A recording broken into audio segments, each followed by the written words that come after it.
Welcome to Archive Obscura. Please help us bring you more of this type of content by liking and... 11 counts, the number of counts, I ought to say, 18 of 19 charged against Jim McDougal, his ex-wife Susan, 4 of 4, and Governor Tucker, 2 of 7. The governor, first saying he would not resign but would appeal now, has said he is going to resign as governor of Arkansas. It is a victory, no doubt, for Kenneth Starr. It is politically really a big problem for the Clintons, really a big problem. At least a perception, if not a legal fact, that the jury did not believe the president. Simple as that. The president, as you know, gave videotape testimony. Now, a lot of you probably don't really know what whitewater is all about. And the simplest way to explain it is to say the McDougals, Susan and Jim, when they were married, ran Madison Guaranty Savings and Loan and did so for the benefit of themselves and friends. That, of course, is not legal. Now, why would this be a problem for the Clintons? Well, again, at least certainly a perception that the jury didn't believe the president. About the only defense they put on was the president. And, of course, on the other side, David Hale testifying that President Clinton brought pressure to make a loan. Now, the president technically, as well as the first lady so far, is not involved. However, this certainly is going to give new life to an investigation that was about to falter, really was already faltering. What next? Well, one thing to think about is the sentences that are going to be meted out to the McDougals and even Governor Tucker could be pretty stiff. Now, there's going to be a period of time when there's going to be appeals and things are going to be going on. And when you're looking at a lot of years in jail and somebody says, listen, sit down here for a minute. Let's talk. Now, if you can tell us something about the president or the first lady and their involvement, we could perhaps look at a reduction in what we're going to ask for in terms of the next 20 or 30 years of your life. Now, if there is something that one of them would say that would save many years behind bars, soft though they may be, there is a possibility they might say something. So that's kind of where it stands at the moment. There is nothing leading directly to the president nor the first lady, except, of course, perceptually. Politically, it's a problem. The president put the best face on it he could. There's not a very good face that can be put on this, and surely in the White House this morning, the lights are burning late trying to figure out how to spin this the right way. Here's the facts. My grandmother used to say to me that you can always judge a person by the company they keep, no matter what spin the White House puts on today's events. It's going to be difficult to neutralize the damage caused by the verdict in Little Rock. Everybody associated with the Clintons, even the media, has been trying to convince the public there's nothing to Whitewater. Perception is everything in politics. And the public's notion of what went on in Arkansas is in now for a major transformation.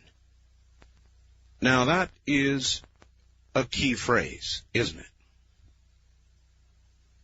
And I guess my question to you is exactly that. What now is your perception of the president and first lady? Now, I've been saying for a very long time that if Whitewater goes anywhere, it's going to end up on the first lady's doorstep, and I still believe that today. that ultimately is where it's headed. So you tell me, are you beginning to be suspicious that this is going to go all the way to the highest level? You think the public is going to be so upset with President Clinton that even if it doesn't go to the highest level, they will take it into consideration as they go to the ballot in November? Anyway, it's big news. The president modifying somewhat, but nevertheless continuing to claim that very much like the soldiers and sailors who are covered under the Soldiers and Sailors Act, the president is in even a greater position of importance to the country from a national security perspective, and therefore should not have to face the allegations of Paula Jones. Well, that, of course, caused a great big blow-up everywhere.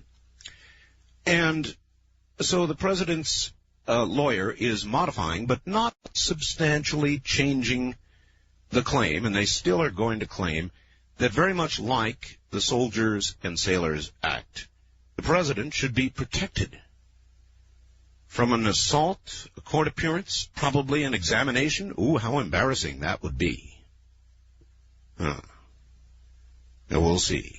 Going to the U.S. Supreme Court, of course. Well, CBS is going to spend the entire week unveiling the JFK film, new film, Unearthed. And it is interesting, but it does not yet appear to show us anything that we did not already know.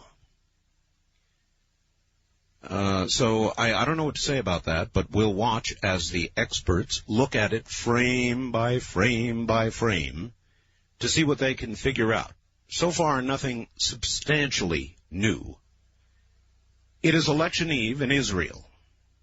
As a matter of fact, within hours, if not already, the Israelis are going to elect somebody prime minister, Shimon Peres or Benjamin Netanyahu. And I think that, and you know what I was going to ask you? If you were an Israeli, who would you vote for? If it's Peres, then you're voting for a continuation of the peace process. If it's Netanyahu, then you're voting for a hardliner who is not likely to take anything from the Palestinians who have been regularly blowing up Israelis and buses and lots of things. So, would you vote for security with Netanyahu, or would you vote for the prospect or the hope of peace with Peres? Peres probably has got the lead. Taxes. What do you think of the idea of taxing churches? This is a story that ran on, I think, CBS Sunday, and it's very interesting. I had no idea you guys in Colorado were doing this.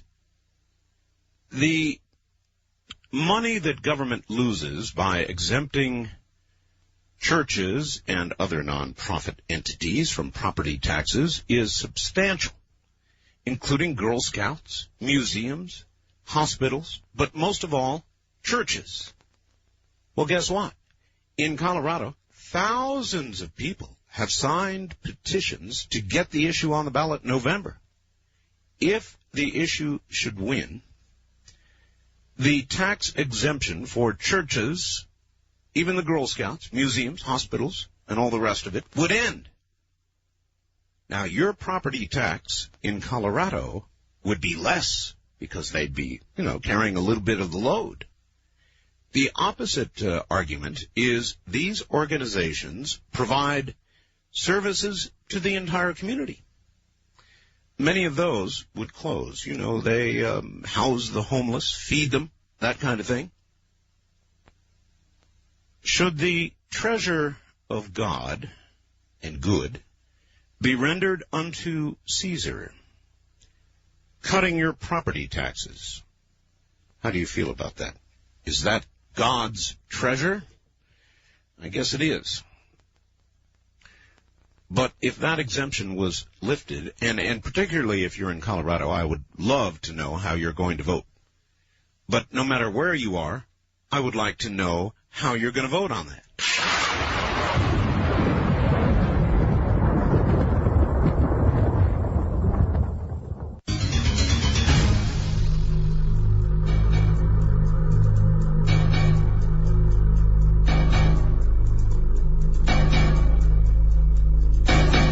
Now, I've got something to tell you, and the new listeners in Cleveland will just be hearing about this for the first time. The rest of you, this will represent a bit of an update, kind of shocking stuff. As you know, I received about 3 or 4 weeks ago now, about 3 weeks ago, what purported to be wreckage from the alleged UFO crash at Roswell, New Mexico. That material is in the process of being tested right now, and we are at a juncture where we have received some very unusual results. Last word not in yet, being tested. Well, guess what? I've got more. The same person has now sent more. I will read you the letter that came with it, and then I will tell you a little bit about it. Mr. Bell, I have listened with interest to the ongoing reports on the samples I sent your way. I noted that the researcher discussing the testing of the samples noted that basically it is aluminum, merely aluminum. Slight variations on the testing, but indistinguishable from normal aluminum. Actually, this is precisely the same initial findings of Granddad's team. However, I neglected to include metallic samples of the exterior of the crashed Roswell disk. I now include the enclosed, and can only say these scrapings came from the exterior underside of the disk itself. It literally was a shell-like shielding of the disk, brittle and layered, almost with a prefabricated design and placing. Keep in mind, Mr. Bell, that these are the last of Granddad's samples. Thank goodness.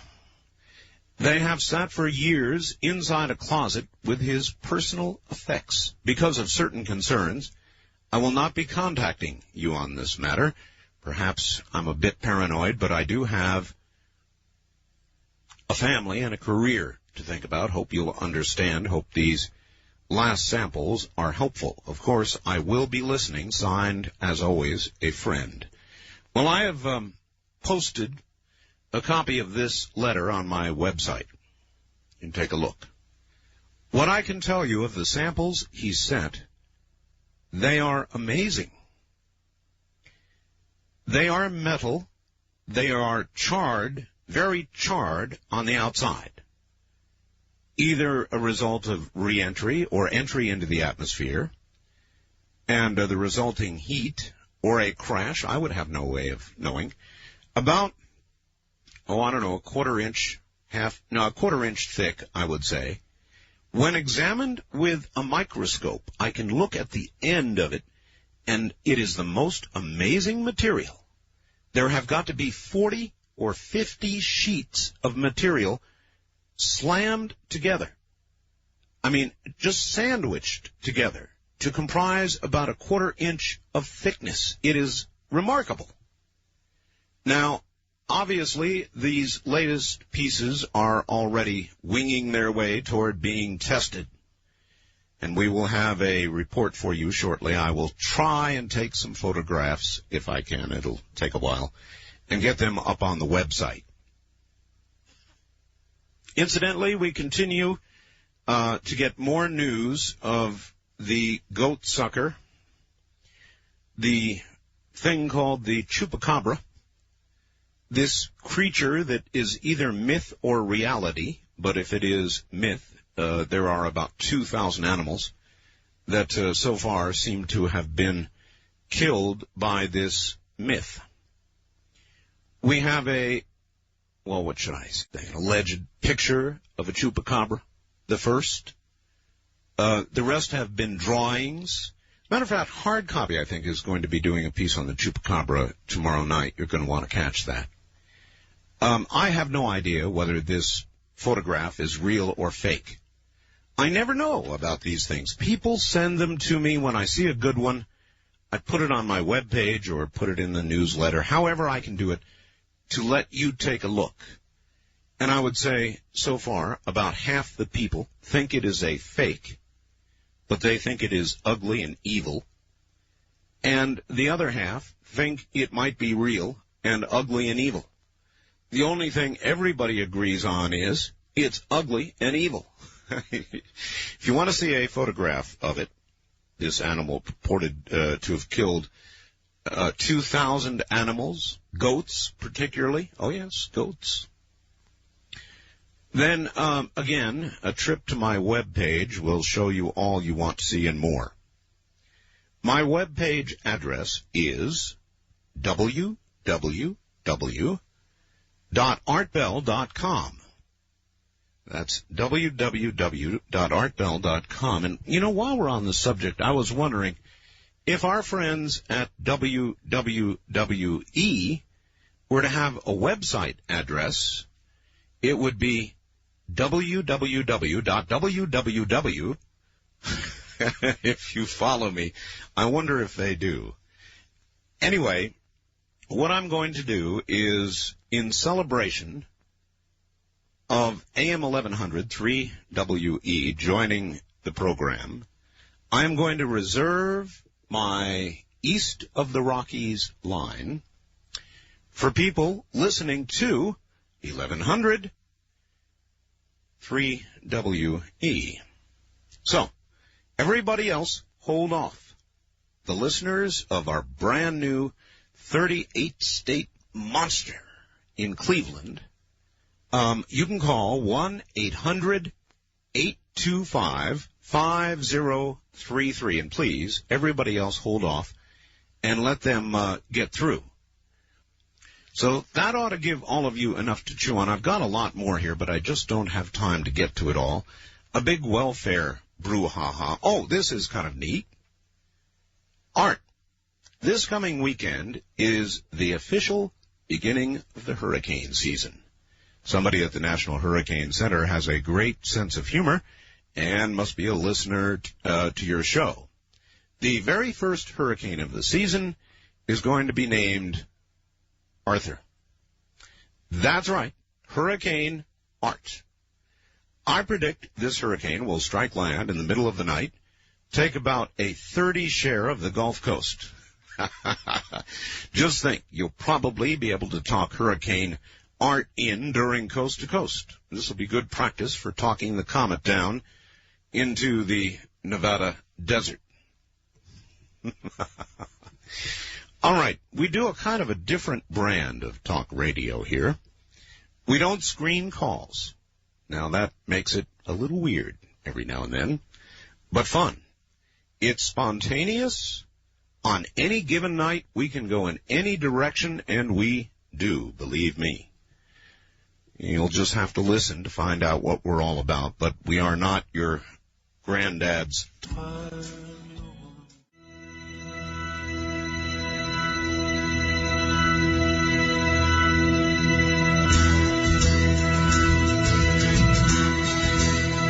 You're listening to Art Bell, Somewhere in Time. Tonight featuring Coast to Coast AM from the 28th of May, 1996. Good morning, everybody. I'm telling you, it's going to be a hot one. Art, this is the last straw. Taxing churches. Every day, religious beliefs in America are further marginalized. Religious beliefs are ridiculed, denied, clearly de-emphasized by government, schools, and some media. So this guy is really angry, doesn't want to tax churches at all. And then this, and then we're off to the telephones. Dear Art, I am a left-wing, gay, liberal person. I suspect the Clintons no less today than I did yesterday. I never trusted them from the beginning. They're part of the trusted political talent pool which is much like the trusted Hollywood talent pool. Use a big star, and you'll get a big box office hit. Use a big politician and a big amount of money, and you'll get a president. Now, the saddest thing about this ugly truth is the government, as we so fondly, repeatedly call it, has become about as insignificant as Hollywood in the lives of everyday people. That's why I listen to your show, because it rarely has anything to do with Hollywood and infrequently has anything to do with politics. If we could only go poof and change every written and spoken expression of the phrase, the government, with the phrase, we, the people, perhaps we would all realize what real democracy is. We're not in opposition to the government, but the makings of it. Sincerely, signed Timothy in Kansas City. To the phones. East of the Rockies, you're on the air. Hello. Good morning, Art. This is Charles from Cleveland. Charles from Cleveland. Now, welcome, my friend. Thank you. That makes you my first Cleveland caller. Oh, outstanding. Yes, indeed. Yeah, I've been listening to you on WJR in Detroit. I see. And the Richmond station. And so there we are, right in your own hometown. How about that? You know, Art, I started listening. I came in, I guess, at the end of the Republican nominee race. Oh, yes. And I want to tell my Cleveland friends that since then, I've been turned on to the Chupacabra, the HARP scenario, storm chasing. Yeah. Dr. Pierce oozing his glossy hate. Yeah. Well, this show, as I said, is all over the map. And I'm very excited about the Arts Parts. I can't wait to hear what that's going to be. Oh, these new ones. Ooh, they're something. Yeah, you must feel pretty good about being able to receive such invitations to things like that. Well, now, there's a story to be told there. I'll tell you, my friend, listen on the air, and thank you for welcoming me to Cleveland. Outstanding, Art. Take care. Be in touch. Right. You know, when you first get something like this, you are happy. Wow, look what I've got. Look at this. And then it slowly sinks in on you that it's not so much a blessing as it is a curse. You've just got to trust me on this. People begin bugging you. People that you know naturally all want to come over and touch it, right? So I tell people these days, well, you know, it hasn't been tested. Same thing everybody told me. As far as I know, they've not yet tested for radiation. So people go, well, that's all right. I don't need to touch it. But honestly, it is kind of a curse in a lot of ways. We've gone through a very painful period of testing, still with no definitive results. So what have I got? Junk? Maybe. Treasure? Maybe. It's one of the two. In the meantime, it's kind of a pain in the neck if you want to know the truth. East of the Rockies, you're on the air. Hi.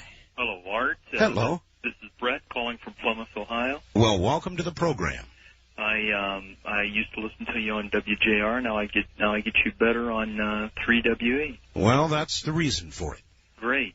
What I wanted to ask you about was Gordon Michael Scallion. Yes. I can remember a few months back, he made a prediction. He expected a major quake on the West Coast by May 10th. That's correct. Didn't happen. But remember now, that depended on the cycle of 4 earthquakes that he predicted completing, and they did not complete. And so there will be more cycles throughout this year.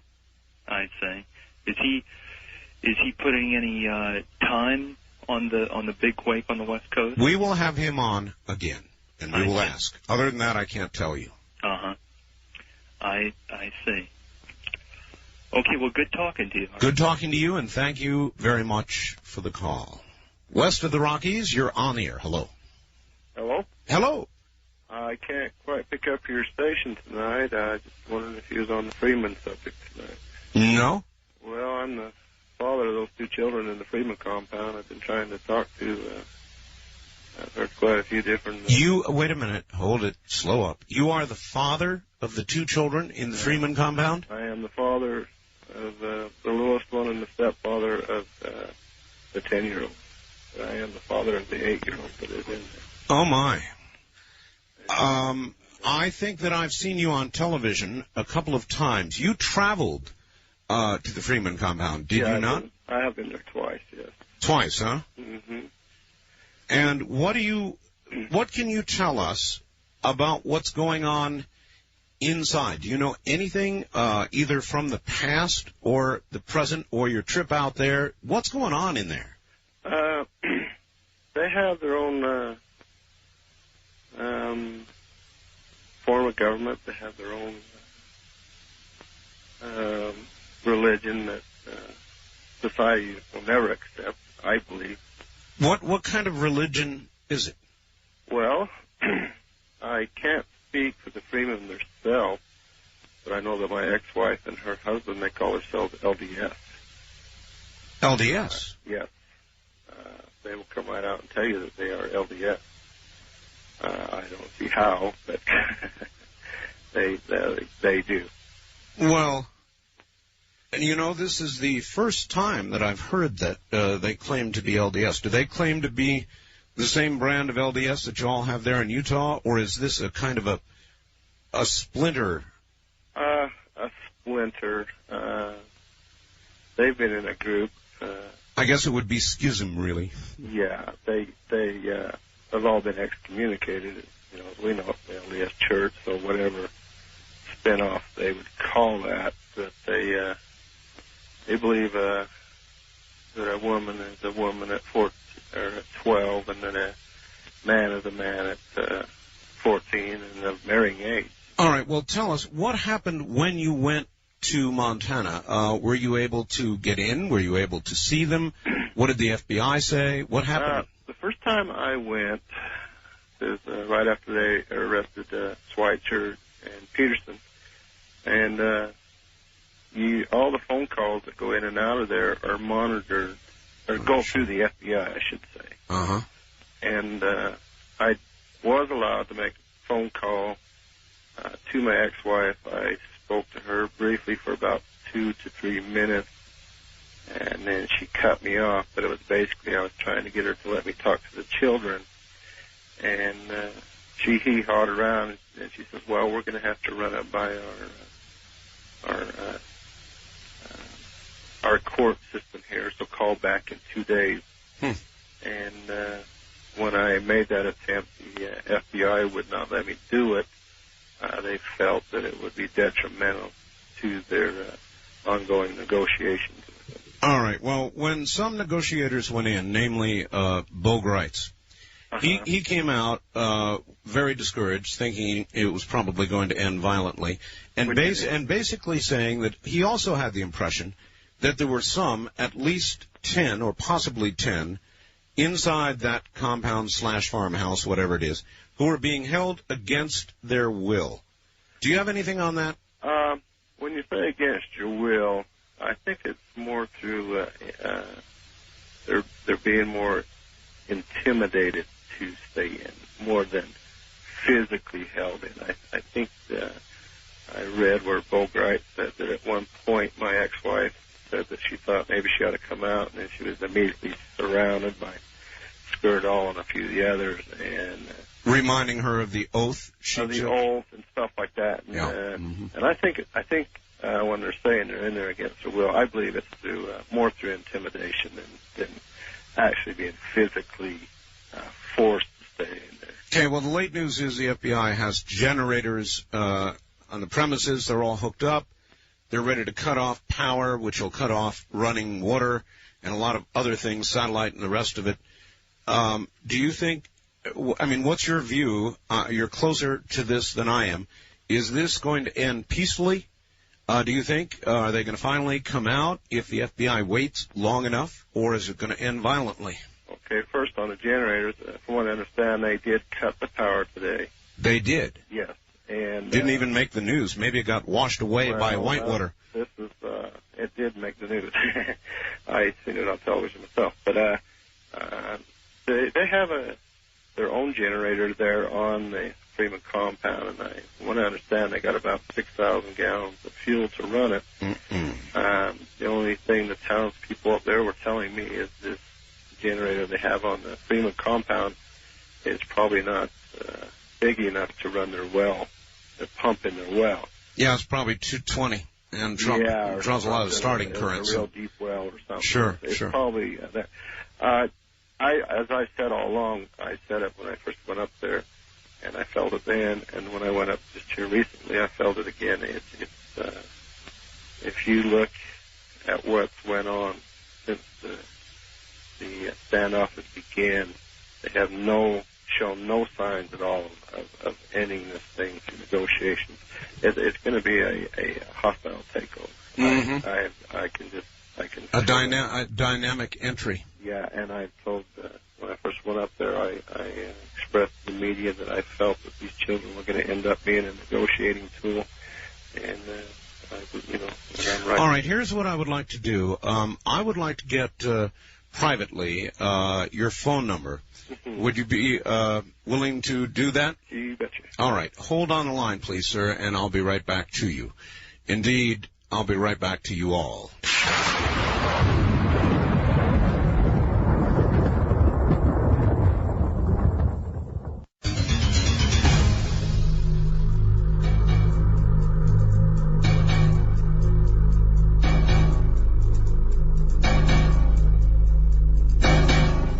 Well, I talked with Steve offline, and we will call him and make some arrangements to get him back on the air again. But there is a man who has 2 children in the Freeman compound, and I'm sure he's going to be able to tell us more about it. We didn't have a particularly good phone connection, but we heard enough.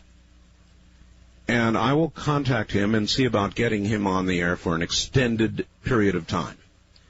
On the first-time caller line, you're on the air. Hi. Hi. Hello. Is this Mr. Bell? Good guess. Yes. Where are you? San Diego. Welcome to the show. Thank you very much. I wanted to tell you that you have a wonderful show. Thank you. And I haven't been able to listen for a long time because I had a very good friend who introduced me to you who died recently. Oh, I'm sorry. But I'm listening again, and I just wanted to say thank you for the wonderful entertainment that you bring us all. Thank you, and you take care. That's very nice. We are mortal beings, aren't we? And there have been a number of people over the years of doing this program that have been callers and then have passed away. Some very deeply engraved in my memory. You know, it's been going on. I've been doing this particular program, the all-night slot, for about a dozen years now. So we are mortal. West of the Rockies, you're on the air. Hello. Well, hi there. Hi there.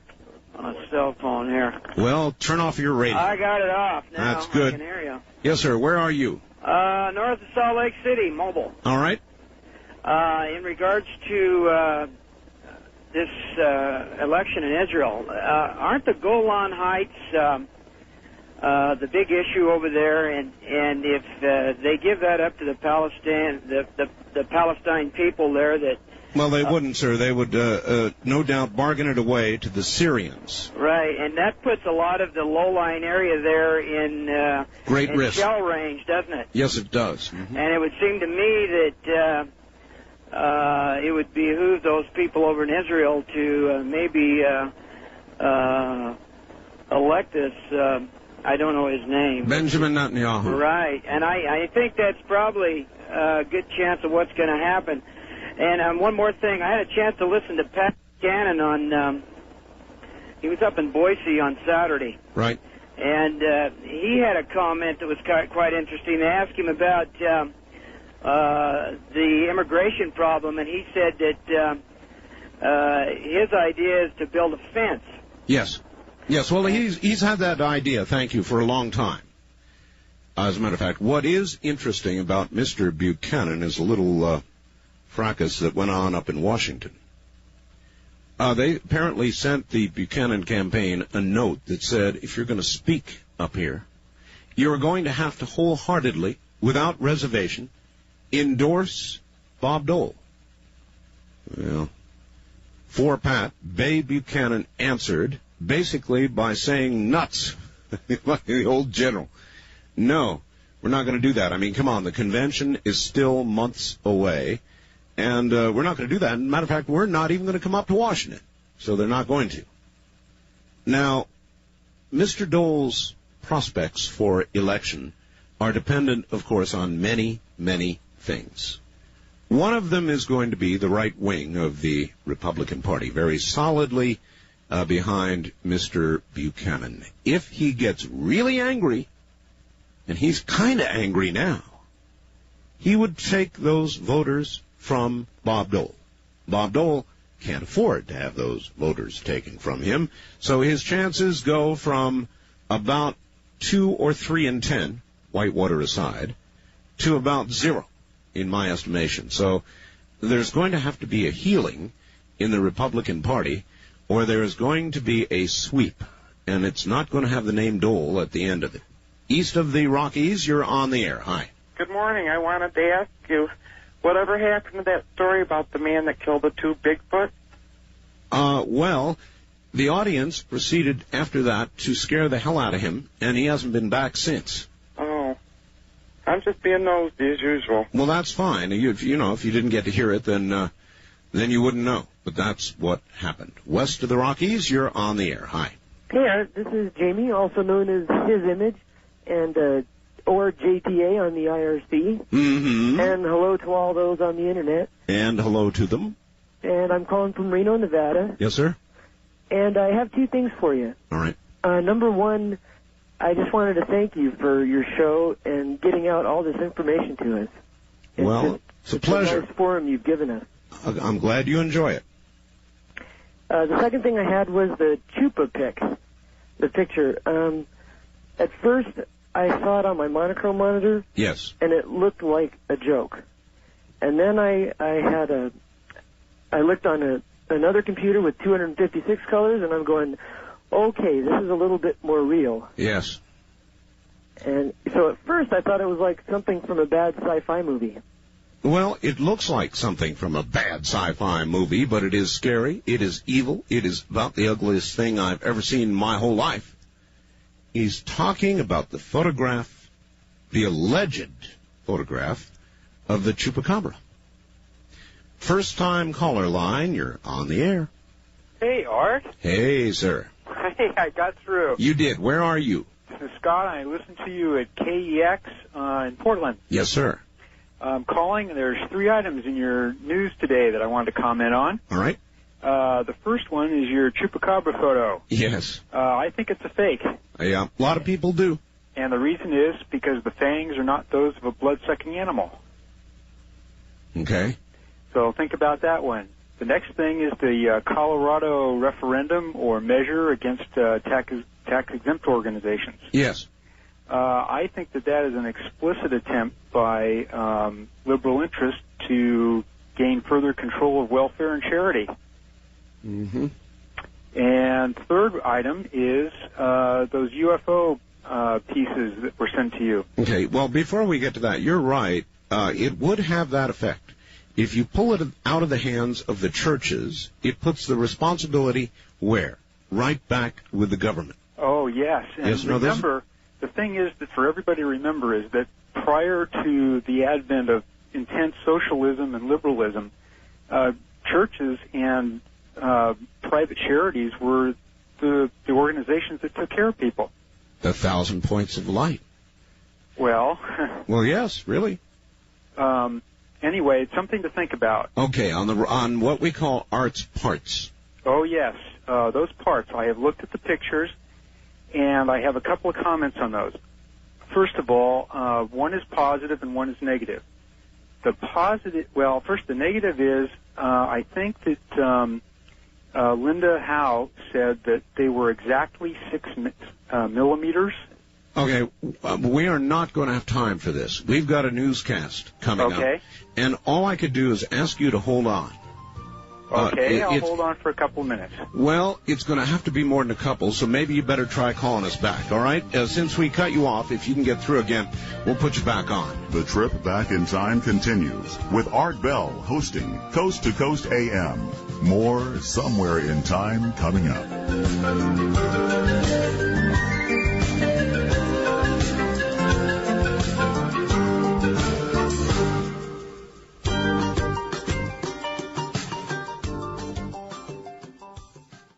morning, everybody. Good to be back. 3 days off. Rarely have I done that. It's almost weird coming back after 3 days. Dear Art, James McDougal, guilty, 18 counts, and 84 possible years in jail. Susan McDougal, 4 counts, a possible 17 years. Source, ABC Nightline. Now, if they know something, I mean, if you were James McDougal, not that he's going to spend 84 years in jail. I mean, the guy's already, whatever, old. You still, you don't want to spend the rest of your natural life in jail, do you? And so if a DA or the federal equivalent of it, I guess actually Arkansas equivalent of it, says, look here now, Jim, you don't have to go to jail for that long. All you've really got to do is tell us where this thing really goes. And if he's got any hot information, you know he's going to lay it out then and there. So we will see. Right now, the perception of trouble at the White House is very strong. Very strong. And I'm sure Bob Dole is quietly celebrating, because he may have something to go on finally. East of the Rockies, you're on the air. Good morning. Good morning. My question is pertaining to your little creature. All right. Where are you, sir? I'm from Cleveland. Cleveland. Oh, all right. And 3WE again. Yes. It's the first time I turned it on, and I was kind of bored, so I thought I'd give you a chance. And all right. You impressed me, so. Well, it'll take time. Take time. Anyway, the little creature. Well, I caught the tail end of it, and I'm kind of confused. If you can explain a little bit more to me about what it is. All right. Let's try it this way. It began in Puerto Rico. Okay. We began to get reports on it. I do a program called Dreamland Sunday nights. Right. Linda Moulton Howe, who is widely regarded as the world's expert on crop circles and animal mutilations, the cows, that kind of thing. Right. Began reporting on something that was attacking farm animals in Puerto Rico, leaving 2 outside marks and maybe 4 inside marks, and sucking, if you will, all the blood from the animals killed. Called the Chupacabra. Okay. And then we began to get reports. We've been reporting on this for months. Then we started to get reports from South America, then Central America, then California, Texas, Arizona, Oregon. This thing is beginning to kill now here. All we ever had of this, whatever in the hell it is, were drawings, things that people would draw from eyewitness reports, that sort of thing. Then finally, I guess it was last week, somebody sent me what is purported to be, he says, a picture of a chupacabra. It is about the ugliest, most evil thing you've ever seen in your whole life. Have they determined what kind of animal it is, descended from? Is it... No. It may be something new. It may be something created somewhere in a lab. It may be something that jumped through a dimension or something. Who knows? Right. Maybe something new in the evolutionary world. I don't know. Interesting. But we're following the story, and if you want to see more about it, try hard copy tomorrow night. They're going to have a story. Oh, they are? Yep. Okay. All right? Good. Thank you very much. Right. In the meantime, if you want to see this photograph, and I don't warranty it to be anything, along with the letter that came with it, go to my website, www.artbell.com. We will also get it in the newsletter soon. West of the Rockies, you're on the air. Hello. Hi, Art. This is Quentin from Pleasant Grove, Utah. Yes, sir. And I just had a couple of things I wanted to talk to you about. First is that Eon 4 site. Oh, yes. That was at the top of your webpage. Yes. Was that real, or was that just a... No. As I said, when I put it up there, the link, it is not real, but it is worth seeing. It is incredibly well done. Yes, I was reading it a couple of weeks ago. Well, not weeks ago, just a couple of days ago, and it was pretty amazing. The other thing I wanted to talk to you about was I sent you some email today. Yes, sir. Of 2 pictures. I don't know if you've heard of them. It's a alien body, just kind of like the Roswell gray aliens. Really? Yes, that they found in Japan, supposedly. Really? Yes. And, no, well, I don't have it yet, so I must not have checked my email close enough to airtime. All right. Well, what it shows is just an alien. It looks to me like it's pretty real because it shows bruises. It's like a big bulbous head, and it shows the feet. All right, listen, I'll take a look. If it's cool, I'll put it up on the webpage. All right? All right, thanks. All right, thank you. Who knows? The trouble with photographs now is that any manner of manipulation is possible. You can do just about anything with a good scanner and a computer and a good program. I can do it. So I know it can be done, and it makes nearly all photographs suspect. And besides that, no matter how good or bad they are, there will be about half the people who will say, oh, you know, I went down to pixel level and I can clearly see this is a fake. And the other half will believe it. It's the way it is today. Isn't that a shame? It used to be back in the days of Polaroids, you know, if you got a picture, why, it was probably the real thing. Today, who knows? West of the Rockies, you're on the air. Hi, Art. Hello. This is Mark from Salt Lake. Hello, Mark. I want to talk about the referendum for taxing churches. What do you think about that idea? I think churches should be taxed like everyone else and only get a deduction for the charity that they actually do give. Mm-hmm. It seems nowadays that the churches just aren't very charitable. Like here in Salt Lake, we have lots of homeless families that are on waiting lists for the homeless shelter. You know, these are little kids and everything that are out on the street. Okay, but let's think about this a little bit. If churches suddenly have got to begin paying property tax the way everybody else does, they're not going to have much money left to do charitable work. That means it's going to fall on the government to do. Well, the churches in our neighborhood monopolize most of the wealth. They are purchasing for-profit businesses and also massive amounts of real estate, which they turn into tax-exempt church farms, and they practically monopolize most of the wealth in this valley. I sense you're not active LDS. Well, I'm just talking about the facts. I understand. I ask again, though. I sense you are not active LDS. I'm not active LDS. I knew that would be a good guess. You know, even like building these temples and stuff that cost millions of dollars, and like $27 million, and they're only available to church members. You know, they're not available to the general society, and they are very expensive and opulent, you know.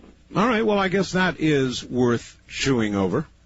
In other words, the churches, with this tax benefit, build great empires to God.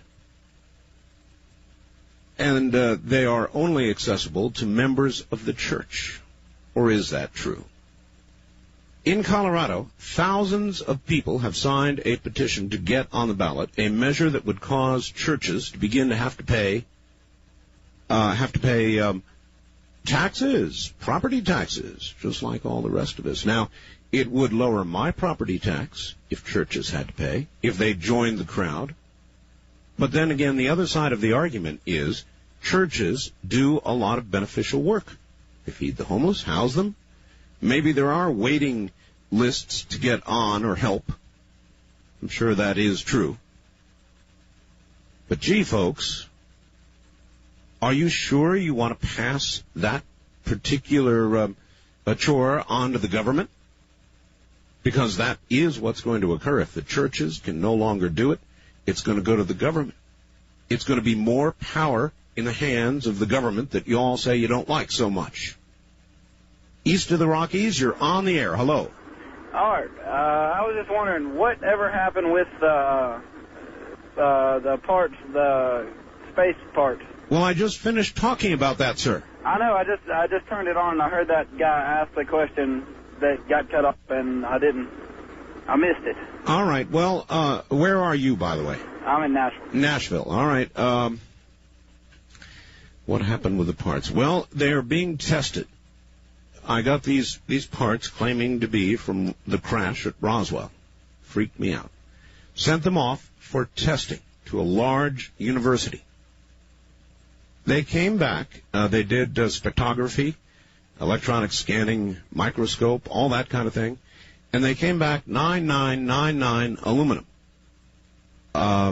Very unusual, solid aluminum.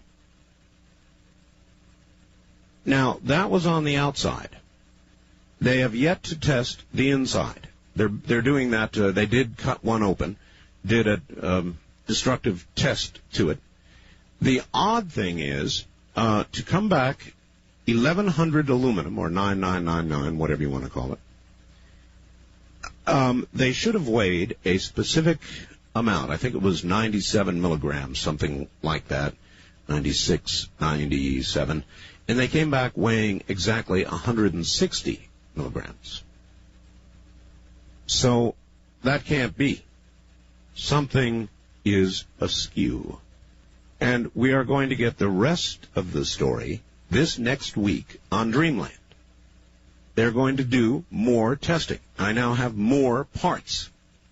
You'll see the new letter that I got. These purportedly from the outside of the ship. It is scorched. It's many layered, 40 or 50 layers in a quarter inch of separate metal, kind of sandwiched together. It's really odd. Really, really odd. So that's where things stand at the moment. West of the Rockies, you're on the air. Hey, Art, how are you doing? This is Travis from Pullman. Hi, Travis. Hey, I'm on your IRC page, or your IRC... chat channel. Chat channel, thank you. Yes. Anyway, after you said that some pictures could be faked... Manipulated, Manipulated, even, yeah. Sure. I saw a really cool question come up here, and I thought I might ask you it. All right. What do you think the chances are that maybe Hoagland did that and manipulated his picture? Well, people have always asked that question. I doubt that. I think he's a very honorable man, and I don't think he manipulated anything. But when you get down to the pixel level, it gets very hard to judge. So my answer would be no, I don't think he manipulated You don't think so? anything. No. No. All right, thanks, Art. You're welcome, sir. Bye. Take care. He refers to Richard Hoagland. First-time caller line, you're on the air. Art, good morning. Good morning. I'm calling you from Denver, Colorado. Yes, sir. K-How country. Of course. I'm calling to comment about the Israeli election. I happen to be a Palestinian. I was born and raised. In fact, I was born in Jordan, and that's where I came to the States about 3 years ago or so. What do you think the Israelis are going to do? Well, I think the Israelis have started a line of policy 3 years ago that will basically ensure their own security and try to keep the Palestinians as suppressed as possible. That's my personal opinion. I mean, if you look at the peace process right now and at what's going on, the self-ruled areas basically, excuse me, I'm a little nervous about being on the air. The self-ruled areas are, they have no control over their external policy. The Israeli army is just around the corner. What is so strange is that the media tries to portray the Israeli withdrawal, or so-called withdrawal, as a withdrawal. Actually, is a redeployment, and it's written as such. And so I don't really think that if Perez or Netanyahu is elected, I don't think it'll make a lot of difference. No? I don't think so. You don't think Netanyahu would slow down the peace process? I think, the difference is in tactics. I think both are headed towards the same conclusion, which is basically getting rid of the Palestinian question, giving the Palestinians as little as possible, and also maintaining full control over the territory. It's a matter of how they're going to want to do it. Perez is portraying himself like a dove. You know, he wants to accelerate this thing. Netanyahu is being a little more cautious, but I think they're both headed towards the same conclusion. All right, sir. Thank you very much. I can tell you that as an Israeli, I would vote for Netanyahu any day. I think Perez probably is going to win, but I would be very, very security conscious. And I would be not at all interested in seeing the Golan Heights return to Syria as part of the continuing so-called peace process. I would be very concerned. I would look up at the heights every day and say, no, do I want Syrian guns up there? I don't think so.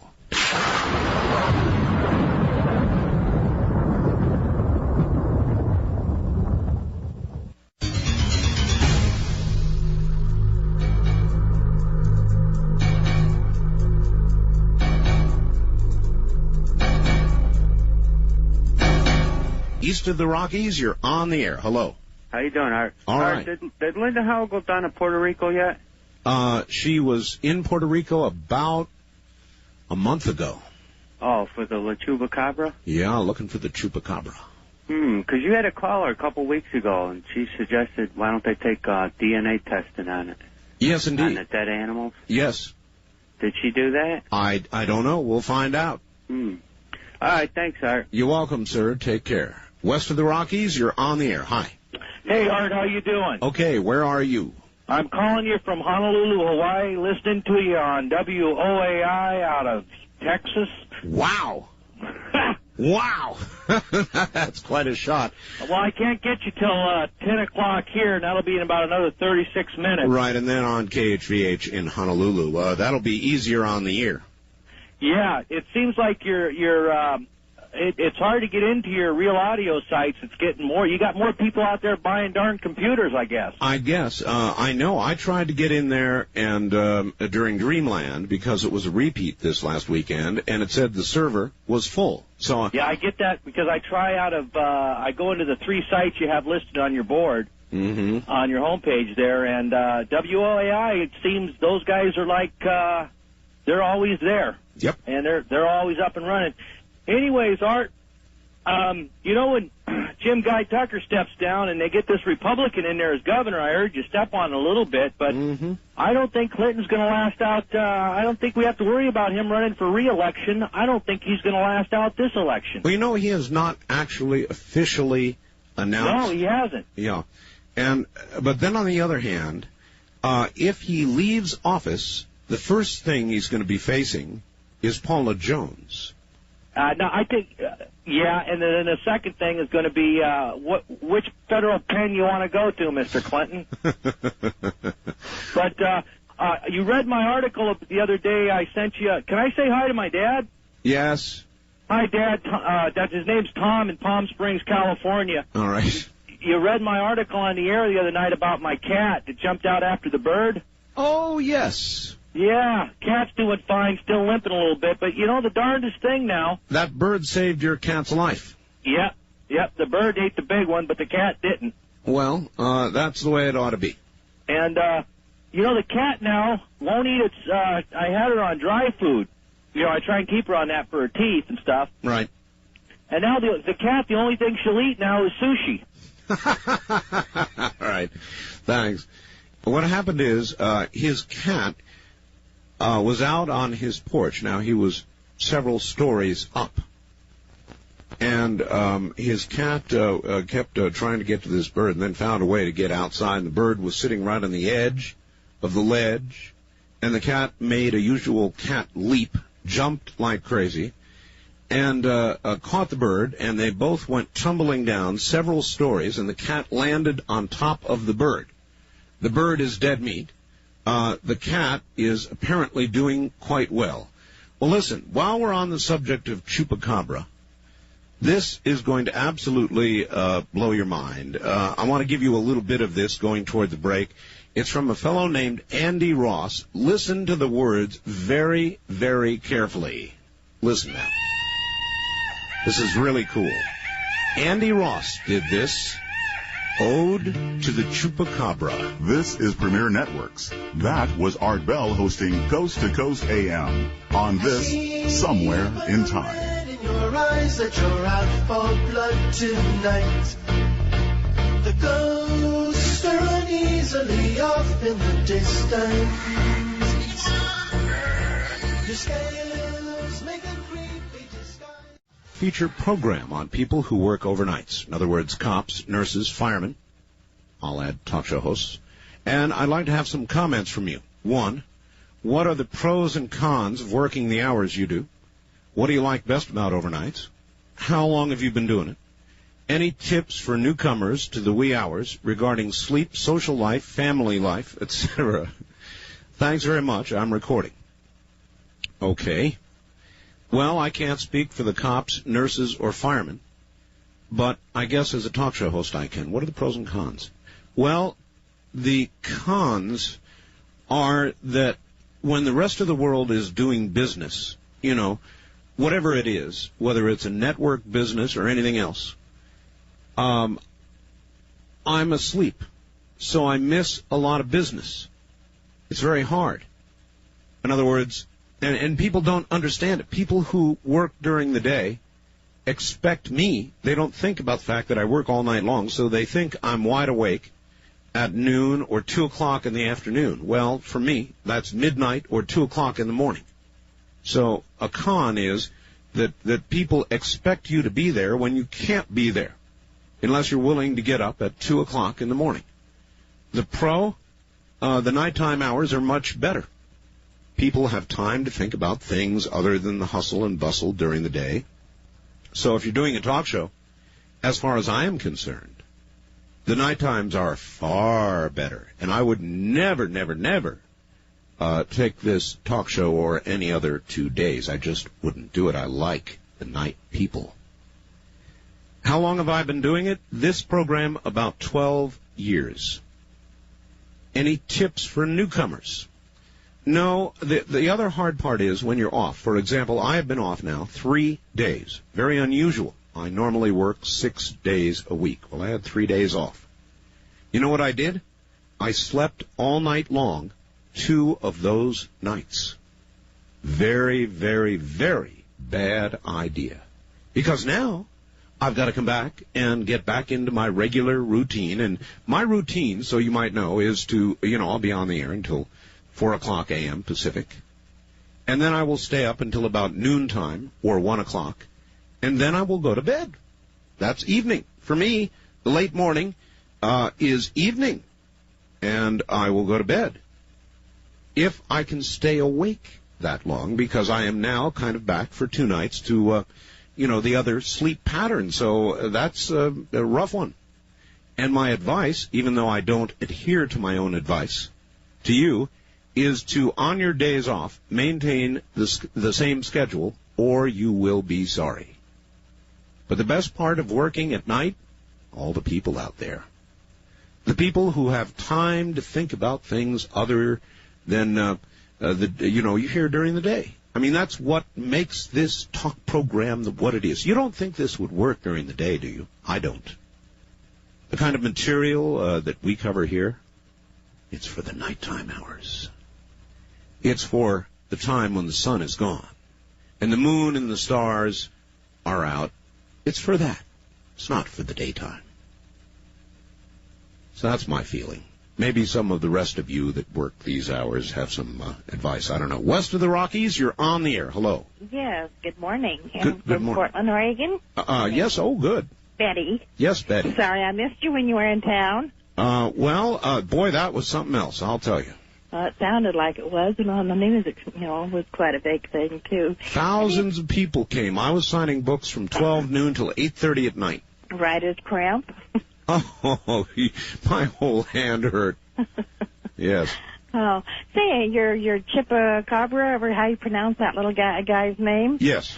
I was sort of laying here listening to your talk in regards to it, and have my own theory. Maybe with the polar cap, the way it's melting, maybe all that flows into the ocean. Maybe some prehistoric thing was lodged up in there, and the warm weather warmed it up and brought it back to life, and it started multiplying. Mm-hmm. As good a theory, my dear, as any. It's sort of the pipe dreams in the wee hours of the morning. That's right. Now, would you consider a Chupacabra during the day? No. These are things that are things of the night. I mean, the Chupacabra obviously is nocturnal.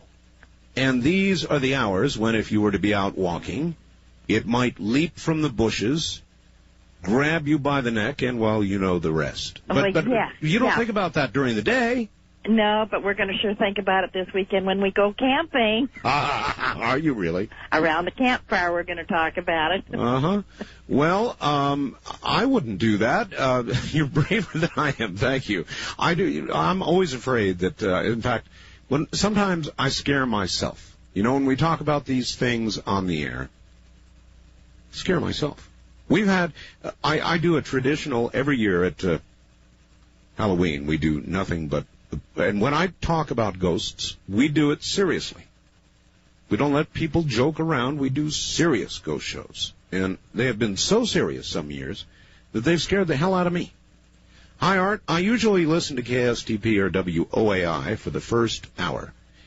Now, bear in mind, this is coming from a place called Eagle, Nebraska. I get 3WE about the same as San Antonio. Wow. Reception is not that good with my little portable, but it's almost acceptable listening. Holy mackerel. You mean 3WE is going all the way to Nebraska? Nebraska? I guess they're right. 38 states. East of the Rockies, you're on the air. Hi. Good morning, Art. Hello. This is Chris in Nashville. Hi, Chris. You were talking about the night shift and trying to give somebody some hints who had sent you a fax or email or something. That's right. Mm-hmm. I've worked nights for 12 years, and what I've learned is that if you work in very bright light at night and keep your room as dark as you can get it during the day, you can change your biological clock around and change your rhythm. But you are absolutely correct when you say do not try and sleep at night on your days off. It will just throw you all out of kilter. I know. I'm paying for it tonight. Well, I hope you enjoyed your 3 days. I did, and I'm not sorry about it, except now. Now, I work security work, and, that's always night work. And, yeah, you just get used to it. And anytime you have to, be awake during the day, it just throws you all out of... It does, and there are certain things in your life that must be done during the day. For example, if you've got to deal with an agency like, DMV, Department of Motor Vehicles, or the tax people, or whoever it would be, something where you must mandatorily be present, say at noon or 1 o'clock or 2 o'clock, it's a killer. Yeah, court will also tear you up, too. Well, in more ways than one, yes. Well, I got called for jury duty not too long ago. And, that would do it. Yeah, particularly since we weren't sequesters and I was expected to work at night, too. All right, my friend, thank you. He's exactly right, and I have done it. 2 nights out of the 3, I slept all night long. Now, I knew I was going to do it. I knew it. But I did it anyway. Big mistake. I mean, I'm fine now. I caught a, late afternoon nap. But it's going to be a little strange for a day or two, and then I'll fall right back into the routine, no problem. West of the Rockies, you're on the air. Hi. Hi, Art. It's Clyde in Las Vegas. Hi. And I was going to say, you think your days and nights are messed up. I get up at 7 o'clock in the morning, and I have to be at work at 7 o'clock in the morning, and I'm addicted to your show. Now, that is a problem. Yes. But I listen to you, and I usually fall asleep about 3 o'clock. But and wake up at 7. So you get 4 hours? And yeah. It's not enough. I can hardly wait for you to come on at 11 o'clock. Well, at least you get me at 11. Now, back east, I don't come on till 2 o'clock in the morning. Think what they go through. Yes. Anyways, I just wanted to call and say I like your show. Thank you. And keep up the good work. All right, take care. This program, you will determine as time goes on, is kind of a mishmash of many, many things. Does not, except when there's good reason to do it, concentrate on politics. Actually, there's pretty good reason to concentrate on it this morning. Because whether or not you believe that this is going to lead to the president, this whole Whitewater thing, the perception of wrongdoing or connection to wrongdoing is absolutely, totally inescapable. The perception is there. The seed is planted. Kenneth Starr will continue to water the seed and try and make it grow into a full-blown scandal. And so with the convictions in Little Rock, as a matter of fact, a lot of people were surprised. Senator D'Amato, one of them, he went on CNN last night. He expressed shock. He thought there was going to be vindication for McDougal and company, and there was not. There was instead conviction, even of the governor of Arkansas. Now, does this connect directly, like the knee bone to the thigh bone? In other words, to the president? No, it doesn't. But there is a loose connection. There is a perception. Birds of a feather fly. You know how that goes. East of the Rockies, you're on the air. Yes, Bob from Houston. Hi, Bob. Hello, Art Bell. I have a question about this Colorado referendum. Yes, sir. Doesn't it violate the separation of church and state? Well, I'm sure it's going to be argued that way. Okay, question number 2, or I should say statement number 2. Bigfoot. Yes. Let's see. It is, we're looking at USA Today, Friday, May 24th issue. Yes, sir. There's a half-page spread on Bigfoot on page 8A. Really? Yes, including the infamous or famous photograph by Roger Patterson that was taken back in 1967. Considered to still be the best. Yes, I'm looking at it now, and I've been studying this very grainy, of course, black and white photo, and I'm looking at what appears to be the right anterior lateral of this anthropoid creature in stride, and it has its head turned to the right, and it appears to have, now don't laugh, breast. Really? Well, who's to say that it might not have been a female Bigfoot? That's what I'm claiming. And the reason I'm claiming that is because my specialty happens to be photomicroscopy. Uh-huh. Which is? Oh, that's examining photographs of very, very small creatures. Well, number one, that photograph was taken from moving video, which during the time it's moving would have considerably more detail than I'm sure is captured there. Number two, while you're an expert at examining photographs, are you an expert at veterinary medicine or in some field that would make you an expert on animals in general? More like human biology. I see. X-rays. All right. Well, that's very interesting, and we follow Bigfoot as well. Done a number of shows on Bigfoot.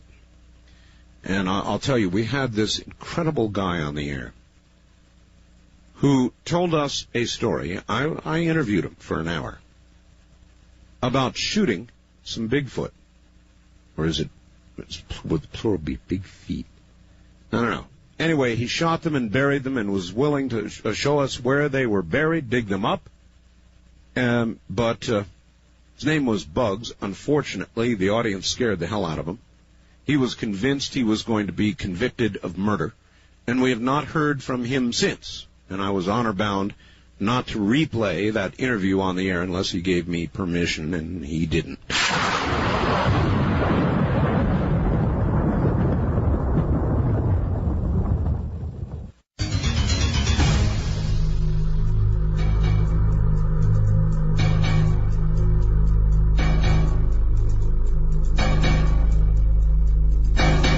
West of the Rockies, you're on the air.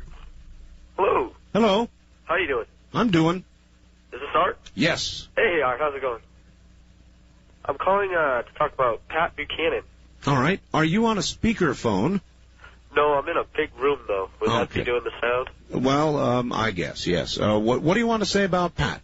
Oh, I was talking about when I was in high school 4 years ago. I remember you talked about Pat Buchanan for a little while, and I wanted to ask why... okay. I want to know why, how he thinks he'd be able to get the presidency with his background that he has. When I was in high school, he came to our high school to do a speech right around election time. Yes. And a friend of mine had an article that he had written in some area newsletter. And what happened was he asked Pat Buchanan why he had written a letter in an area newsletter. And he said that he shouldn't be reading. First he denied it, and then he said, well, you shouldn't be reading anything like that when he held up the letter of the Aryan newsletter. Well, because a letter appeared from Pat Buchanan, sir, does not mean that he specifically wrote it for that publication. Now, they can take things and reprint them, and lots of things can occur. I think Pat Buchanan is a lot of things. But I don't think he is what they have accused him of being. They did a job on Buchanan. let's face it, they did a job on Buchanan. And frankly, to review a little bit, he did not help himself out. He went down to Arizona at the very moment that he could have clinched the nomination, literally clinched the nomination, and put on a black cowboy suit, and of course the media played it up. And I'm not saying that it was all wrong, but it was a bad move. And the media played it up, and they made him look extreme, a tag they were trying to put on him anyway. So why in the world would Pat go down to Arizona and put on a cowboy uniform with a gun? It played right into their hands. Even though it was basically innocent, it played right into their hands, and they beat him to death, political death, with it. So that's my view on Pat Buchanan. He is not going to be president. And he may, however, hold Bob Dole's future in his hand. If he takes away the far right, Bob Dole does not have a chance. East of the Rockies, you're on the air. Good evening, Art Bell. Hello. You got the Kansas conservative here. We can barely get 3WE. It's awfully scratchy. Well, it's going to depend on the night. I'm sure of that. Yeah. I've got my homemade select antenna. That helps a little bit. I was wondering why that gentleman in Nebraska that called a while ago doesn't listen to KFAB in Omaha. Well, I assume normally he does. He probably went down and just tuned in because I said it was there, and so he can hear it. That's about what I did. I just wanted to tell you that Chupacabras are real. I know. I've been married to two of them. Have you? I think so. Mm-hmm. One of them... Sir, actually, have you seen the photograph, the alleged photograph of the Chupacabra that I have? Yeah, I thought it was Bob Dole at first, but and this is Kansas. I was going to say, if either one of your wives actually looked like that, there would not be enough liquor in the whole world. It wasn't that so much. They just tended to act that way. One of them, I think, was due to night work. I see. She became a nurse, and she still is, and she works from 7 in the evening till 7 in the morning. Uh-huh. And she was the sweetest, most loving person I ever knew until her days off, and then she would try to go back to normal human status. Right. And after a few months of that, she became a raging bitch. And that's the sweetest thing I can say about her. So it just doesn't work out. Hey, one thing I want to hit on real quick. When you had Dr. Mitchell on the other night, yes, and you were talking about Bucky Fuller, yes, he kept referring to Bucky's most famous invention as a geodesic dome. Well, I was a friend of Bucky Fuller. Bucky had a lot of friends here in Kansas. And I've talked to Bucky a lot, and he always called it a geodesic dome. Well, so since Bucky invented it, I'd go with geodesic. All right. Even though Dr. Mitchell's been to the moon and I haven't, he's got a Ph.D. and I don't, I was a friend of Bucky's. Well, it may be just a matter of where you live and, a little bit of an accent here and there. I don't think anything worth picking over. We did 2 interviews with Edgar Mitchell, the Apollo 14 astronaut, Edgar Mitchell, and they were fascinating. We will have him on again. As a matter of fact, I talked to Dr. Mitchell a few days ago, and he is now studying new photographs sent to him by Richard Hoagland. So there may be a Hoagland-Mitchell discussion/debate part 2 not very far away. It's obvious to me that Dr. Mitchell, though mystified, is absolutely intrigued and looking honestly at the photographs. The trip back in time continues with Art Bell hosting Coast to Coast AM. More Somewhere in Time coming up.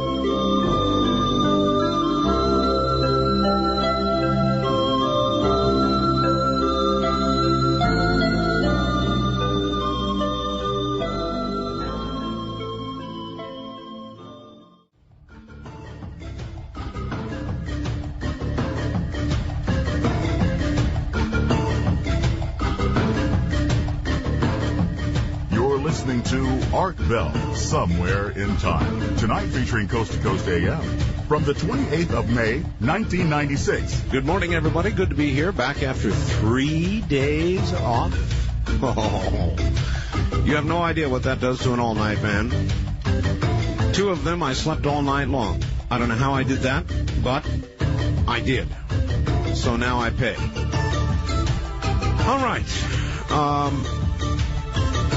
Back now to the telephones. We'll talk about anything you want. The convictions, of course, in Arkansas, big news. Perceptually, politically, how it will affect the Clintons, more important at this juncture than whether there is a legal line that leads to, I think, first, if at all, the First Lady and then the President. Nothing to say that is occurring, but a perceptual political problem does exist for the Clintons now, so that's big news. Lots of other things in the news we can talk about. Actually, anything that's on your mind. This is live, unscreened talk radio because this radio station cares enough to have live talk radio on. Latest of them is 3WE in Cleveland. Glad to have you guys on board this morning. East of the Rockies, you're on the air. Hi. Good morning, Mr. Bell from Baton Rouge, Louisiana. Yes, sir. I wanted to make a comment on a couple or three of your guests real fast. All right. Brad Steiger and Dr. Mitchell came across in their interviews as being a couple of the most gracious gentlemen I've heard on the radio, TV, or in person in a long time. Very nice, both of them, yes. And Dr., I think his name was Purnell. I haven't read any of the stuff. Dr. Purnell, yes. The science fiction writer? Yes. He impressed me so much with how he would give credit to other people for their accomplishments and their expertise in different fields. Yes, he, by the way, sent me a fax, said he very much enjoyed being on the program, wants to be on again. We will arrange it. Great, great. If I can make one other comment on another subject. Sure. This goat sucker. Yes, sir. We don't have any of those in Louisiana. We're not going to have any of them in Louisiana, at least east of the Mississippi, because our Wampus cats will keep them run out. They just won't let them in. Who? The Wampus cats. What is a Wampus cat? Well, a Wampus cat is in the swamps, they're dangerous. I've never seen one. I don't know anybody that has ever seen one, but I know several people that know people that have seen them. Well, that's at best circumstantial evidence, and we've got better than circumstantial evidence with Chupacabra. So how is your mythical creature going to keep possibly a non-mythical creature from coming to Louisiana and enjoying some Cajun hemoglobin? Oh, listen. Listen, they're real. These Wampus cats are real. Everybody here knows they're real. Yes. But on this goat sucker, yes. I think the origin... Could it possibly be that those goat suckers are from the moon and they were contained in some kind of a dome? And when Dr. Mitchell went up there, he might have knocked a hole in this dome and they got out. Burst the bubble and they flew back. Hey, is that consistent or not? If you say so, sir. Thank you. Thank you very much for the call. That's the other name for them. What's being called the Chupacabra is also called the goat sucker because so many goats have been killed. On the first-time caller line, you're on the air. Hello. Good morning, Art. Good morning. Oh, just wanted to do a quick comment on the Colorado Church Initiative. What do you think about that? Well, basically it occurred to me that if churches require some sort of tax incentive in order to do good deeds, just how charitable are they? Well, a little more so because they don't have to, render God's treasure to Caesar. Well, the same could be said of, say, government, where you've got people that say, well, we'll take money from the people. We don't pay any taxes on our buildings because we're already doing good deeds. Now, do you own a home? Sorry? Do you own a home? Technically, no. Technically, no. That's an interesting answer. Well, I work out of my home, but I live with my girlfriend. Does your girlfriend owns a home? That's correct. Mm-hmm. Well, she pays property tax. Arguably, if churches had to begin to pay, she might pay less. But also, that is true. but also, the churches then would do a lot less charity work. Well, so then the government back to it again. Yeah, but then wait a minute. Who then would take over that work? Well, that's not what I'm concerned with. Well, you ought to be. No, wait, sir. Please, just wait. I'll let you say what you want to say. No, I'm just saying. Let me finish. Okay, Now, if the government has to do the work, it's going to cost us, arguably and truthfully, a hell of a lot more than it costs us giving the churches a break. That's probably true. You don't care? Well, what I'm saying is it's not really a question of how much you're paying. If a church needs a tax deduction to do charitable work, what kind of a church is it? All right, well, you already said that. Thank you very much for the call. It is a church that has enjoyed that tax break forever, really. Look, I'm not... yes, I am. I am on the side of the churches, and I think this break should continue because I can clearly see what would occur if it did not. I know there's a lot of resentment out there among the non-religious people about churches getting this break. But, I mean, think it over, folks. Get past your resentment for a moment and consider what is going to happen if we begin taxing churches. They're not going to be able to help out as many people. We're going to have a lot more homeless. The chore then will fall to the government, which, of course, is going to gladly do it with your tax dollars. Now, if you think that the churches are bloated bureaucracy that wastes a lot of money in the help they give, they're doing it on a local level, just wait till you see what happens when it gets to a federal level. About 10 cents on the dollar, if you're lucky. East of the Rockies, you're on the air. Hi, Art. This is TTC on the IRC. Yes. I just want to say thank you for dropping in last week, and I'd like to see you on again soon. Well, I've been on several days, and you'll hear me there again soon. Oh, yes, I'm there all the time myself, so. All right, my friend. Just can't wait to see you back there. Okay. Have a great show. Take care. That's a chat channel, the IRC chat channel. First-time caller line, you're on the air. Art. Yes. Oh, wow. I've been trying to get a hold of you for days, actually. Well, you've got me. All right. Well, my name's Rick, and I'm from Lexington, Kentucky. Hi, Rick. And I got a question or some information to all your listeners. There's some the agriculture department is currently trying to do some pilot projects on the growth of non TCH hemp for industry purposes. And here in Lexington, it's THC. Yeah. Uh-huh. Here in Lexington, this Friday, they've got a bunch of industrialists who are going to learn about it and stuff like that. And I just want your viewpoint on, like, I think, this is what my viewpoint is, I think that the government is really conservative, which they should be, because personally our society is not ready for legalization of marijuana. But to me, there's no reason not to use this industrial hemp. Well, I couldn't agree more. And I reference frequently a Wall Street Journal article about 3 or 4 years ago that concluded, after a study, that the legalization of hemp would add about $500 billion to the U.S. economy per year. That's a lot of money. That's $500 billion. That's a lot of money. East of the Rockies, you're on the air. Good morning. Morning. Yes, sir. Yeah, I got a question about, I was watching the Discovery Channel this weekend. Oh, you right. I saw a special on Roswell. Yes. Did you happen to catch that? No. I heard about it, but I didn't catch it. Because they said that they were going to release information on it in 4 months. And I was wondering if it was who's going to do that? The government. The government? Yeah. Well, they just did it. Oh, they did? Yeah. Remember, not long ago they said, well, we lied. It was not a balloon. It was a different kind of balloon.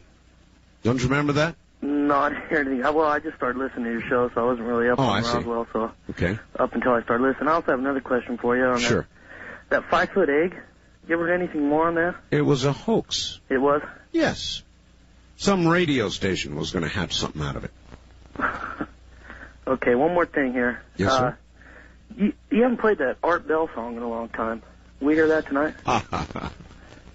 That's true. I haven't, have I? I'll see what I can do. Where are you?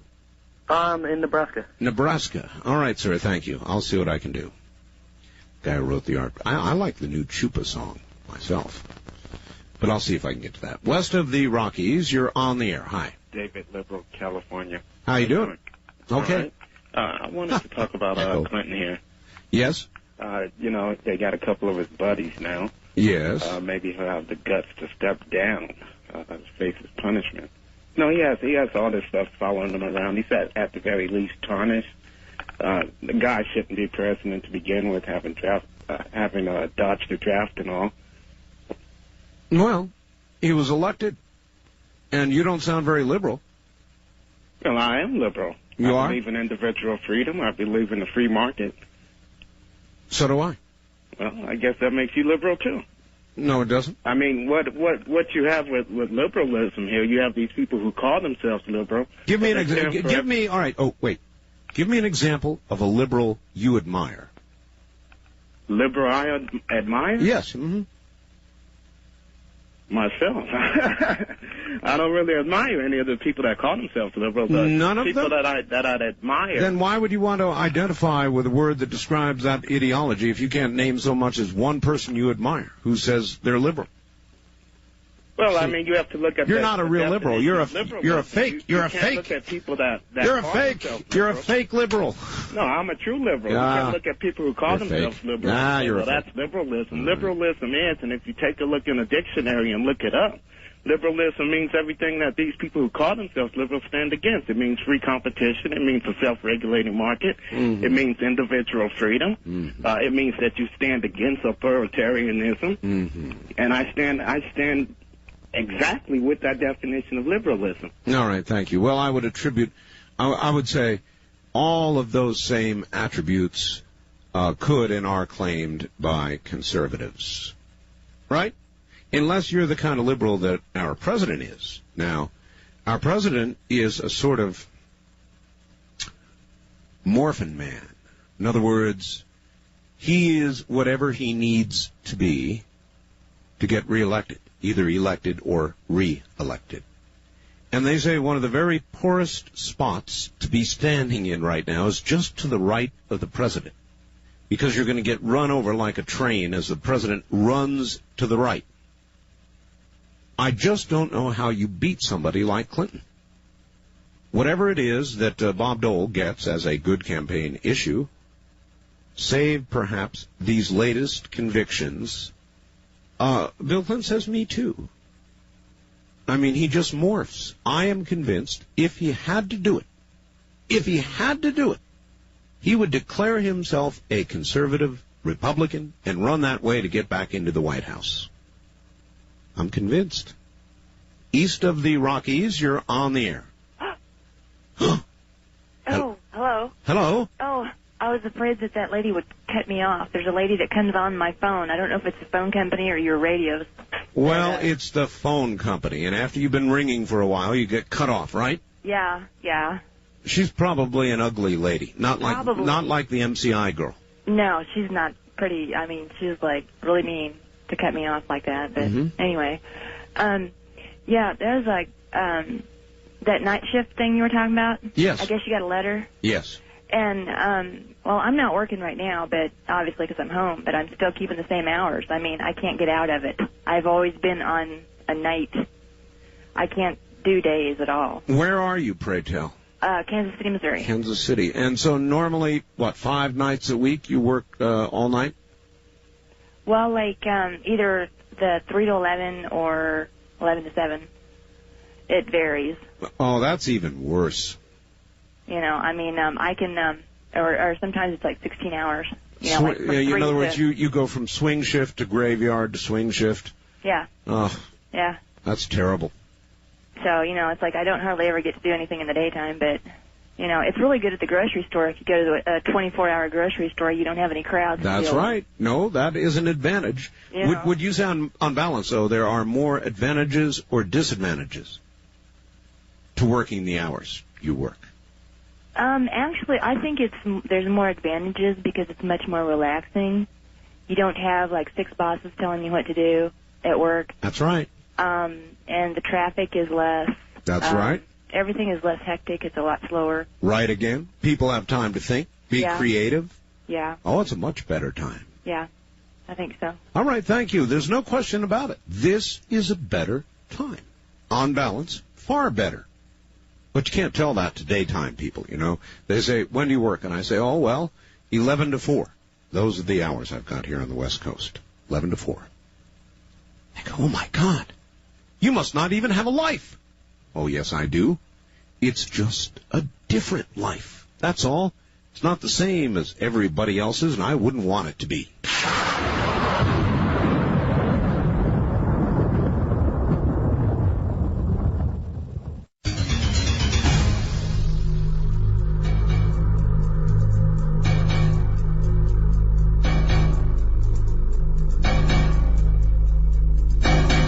West of the Rockies, you're on the air, top of the morning.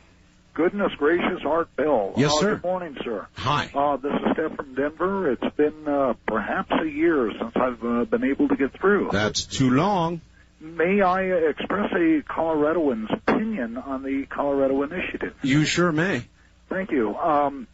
You know, speaking from, and I hate to use the term, the liberal Jeffersonian tradition, I'm appalled by it. Our congregation is so poor the mice have left. And if they want to get blood out of a turnip, they're looking for the wrong avenue of revenue. Well, I'm not for it. I've thought about it and thought about it and thought about it, and the only thing it's going to accomplish is a lot of churches are going to close. A lot of good work that's being done is not going to be done any longer, and then it's going to fall into, at best, local governments, at worst, the federal government's hands, and then it's really going to cost us a lot of money. Art, economically, it's my view they are trying to target some of the mainstream powerful religious entities that do indeed have strong investments in equity security, and perhaps they do garner a profit from that. But our congregation is extremely small, not exactly well endowed, and it would be ridiculous unless this law, as it is written here, is severely modified. Listen, may I ask you a couple of questions about Chupacabra? Sure.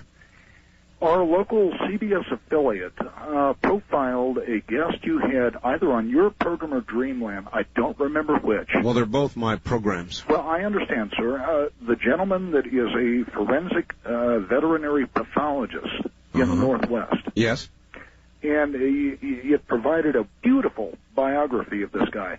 Have you been in contact with this gentleman about this recent phenomena at all? Not yet, no. I imagine, and I would encourage any of your guests to get biological data about this, to send the tissue samples to him. He is an honorable scientist, and he will provide the DNA data, the histologic data, and with all due respect to your caller half an hour ago that's a microscopist, if he gets tissue samples, send it to the lab in the Northwest. All right, sir. Thank you very much for the call. That's a good suggestion, and eventually we're going to figure out what's going on with this Chupacabra thing. I don't have the answers. I don't know if the photograph on my webpage is a real one. I can tell you this. It's weird. It's very, very weird. And it's scary. You know, it's just, go take a look. You know, if you've got a computer, take a look. If not, we'll get it on the, get it into the newsletter, the next issue of the newsletter. At any rate, once again, the picture of the Chupacabra that everybody seems to want. Even if it isn't real, it's scary as hell. You'll love it. It's www.artbell.com. That's my web address. You're listening to Art Bell, Somewhere in Time. Tonight featuring Coast to Coast AM. From the 28th of May, 1996.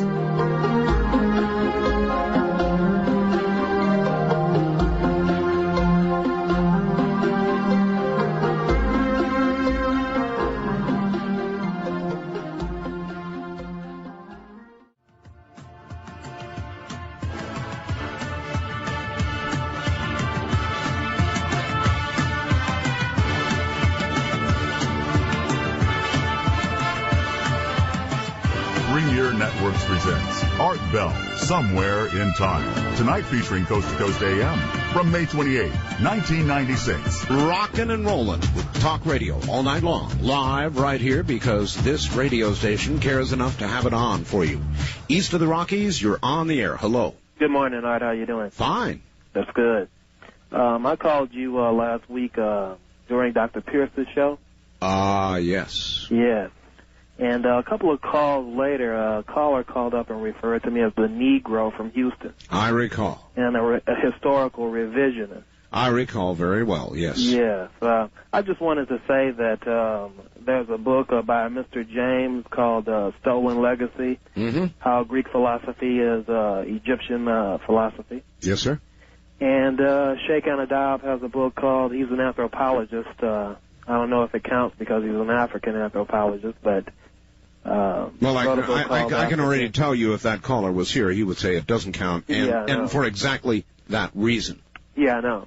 But his book is called The African Origins of Civilization, and he took melanin samples from most of the Egyptian, pharaonic Egyptian mummies, and found 90% melanin in most of the mummies' skin. And as you know, most European or people of European descent don't have that much melanin in their skin. Correct. Now, there were some mummies with a lot less melanin in their skin, but a lot of Egyptologists realized that the Hyksos were a white tribe that invaded Egypt, the northern part of Egypt, at a certain time in Egypt's history. So there were white pharaohs, but they were concurrent with black pharaohs. So I just wanted to say that, I wasn't talking off the top of my head. I understand, and I'm glad you cited the references. Thank you. All right, thank you. Take care, my friend. That was quite something. A lot of you who have just joined the show would not have heard that. We did an interview, very troubling, frightening, scary interview with the fellow who was on 60 Minutes the week before. His name, Dr. William Pierce. He wrote the Turner Diaries. And if you saw him on 60 Minutes, you know exactly what I'm talking about. So we did an extensive interview with him, and he is one scary guy. East of the Rockies, you're on the air. Good morning, Art. Good morning. Charles from St. Louis. Yes, sir. Yes. Well, first I'd like to compliment your wife for doing an outstanding job Sunday night. Oh, that's right. I wonder how many people managed to hear that. She was on the air Sunday night for an hour. And that was, I'll tell you something. That was the first time she had been on the air in about 3 or 4 months. Oh, I'm just tuning in because I'm just started listening about, I'd say a couple of months ago, when you got those Roswell pieces, and I began listening in. And well, I've got new ones. Yeah, I heard you. Well, look like you got a load on your hands there. You got it. Well, I just want to make that compliment to you and extend it to your wife. Thank you, and you can bet I'll pass it on to her. All right. All right? Okay. Take care. She was on the air Sunday night, this last, from 10 to 11, and did a very good job. It's very hard. I can tell you from being off for 3 days that it takes me a little while to acclimate back into doing the show again. Try being off for 3 or 4 months and come in and do a talk show. Ooh, that's hard. That's very hard. And she came in here and did it all by herself. Had a blast. First time caller line, you're on the air. Hi. Hi, Art. Yes. I'm shocked. This is cool. You're my nighttime hero. Thank you. Where are you? I am in Kansas City. All right. And I want to know why people that are up all day have such a problem with people that are up all night. I love being up at night. So do I. It is the best time. And I don't understand. My friends are all daytime people. And they just think staying up all night is wrong. A study I would like to see? What? I wonder who lives longer. People who work all night for years and years and years, or people who work during the day and sleep all night. I have a theory. I think that we look younger and are probably healthier. We're not exposed to the ultraviolet rays. I happen to agree with that. And I think I'm a healthier person. I exercise at night. I do everything everybody else would do during the day at night. But I have to tell you, I'm thrilled. I've been listening to you for a long time, and you are my bestest night friend. All right. Well, you're wonderful. Thank you. Thank you. Take care. I wonder, maybe it gets to the point after a while where even human beings become nocturnal. Even getting to the point where prolonged exposure to the sunlight during the day can cause you to melt like the Wicked Witch of the North. East of the Rockies, you're on the air. Whoops, what a bin. West of the Rockies, you're on the air. Hi. Hey, Art. Hello. I'm calling from Calabasas, California. Well, all right. I'm interested in what you're saying about night people because I've recently just switched my schedule around. You'll live. I love it. Oh, you do already, huh? I did it voluntarily. I don't have a job. I work for myself. And you said the word creative. Yes. And I'm a songwriter. You see, songwriters, musicians, people who put together computer software, people who write novels. Tom Clancy, for example, I was talking to Clancy the other day. He stays up late and writes and writes and writes. It's the creative time. It is. It's wonderful. No one's calling me on the phone. No one's stopping by my house. That's right. And there's you to keep me company. That's really the one drawback is that you can't call people and chat with them, but except you, and it's hard to get through. Well, I'm glad you made it, and welcome to the right side of the day. Hey, thanks. Can I ask you, I wanted to talk about the Chupacabra for a minute. I called you once before and talked about being scared by some birds taking off next Oh, I recall, yes.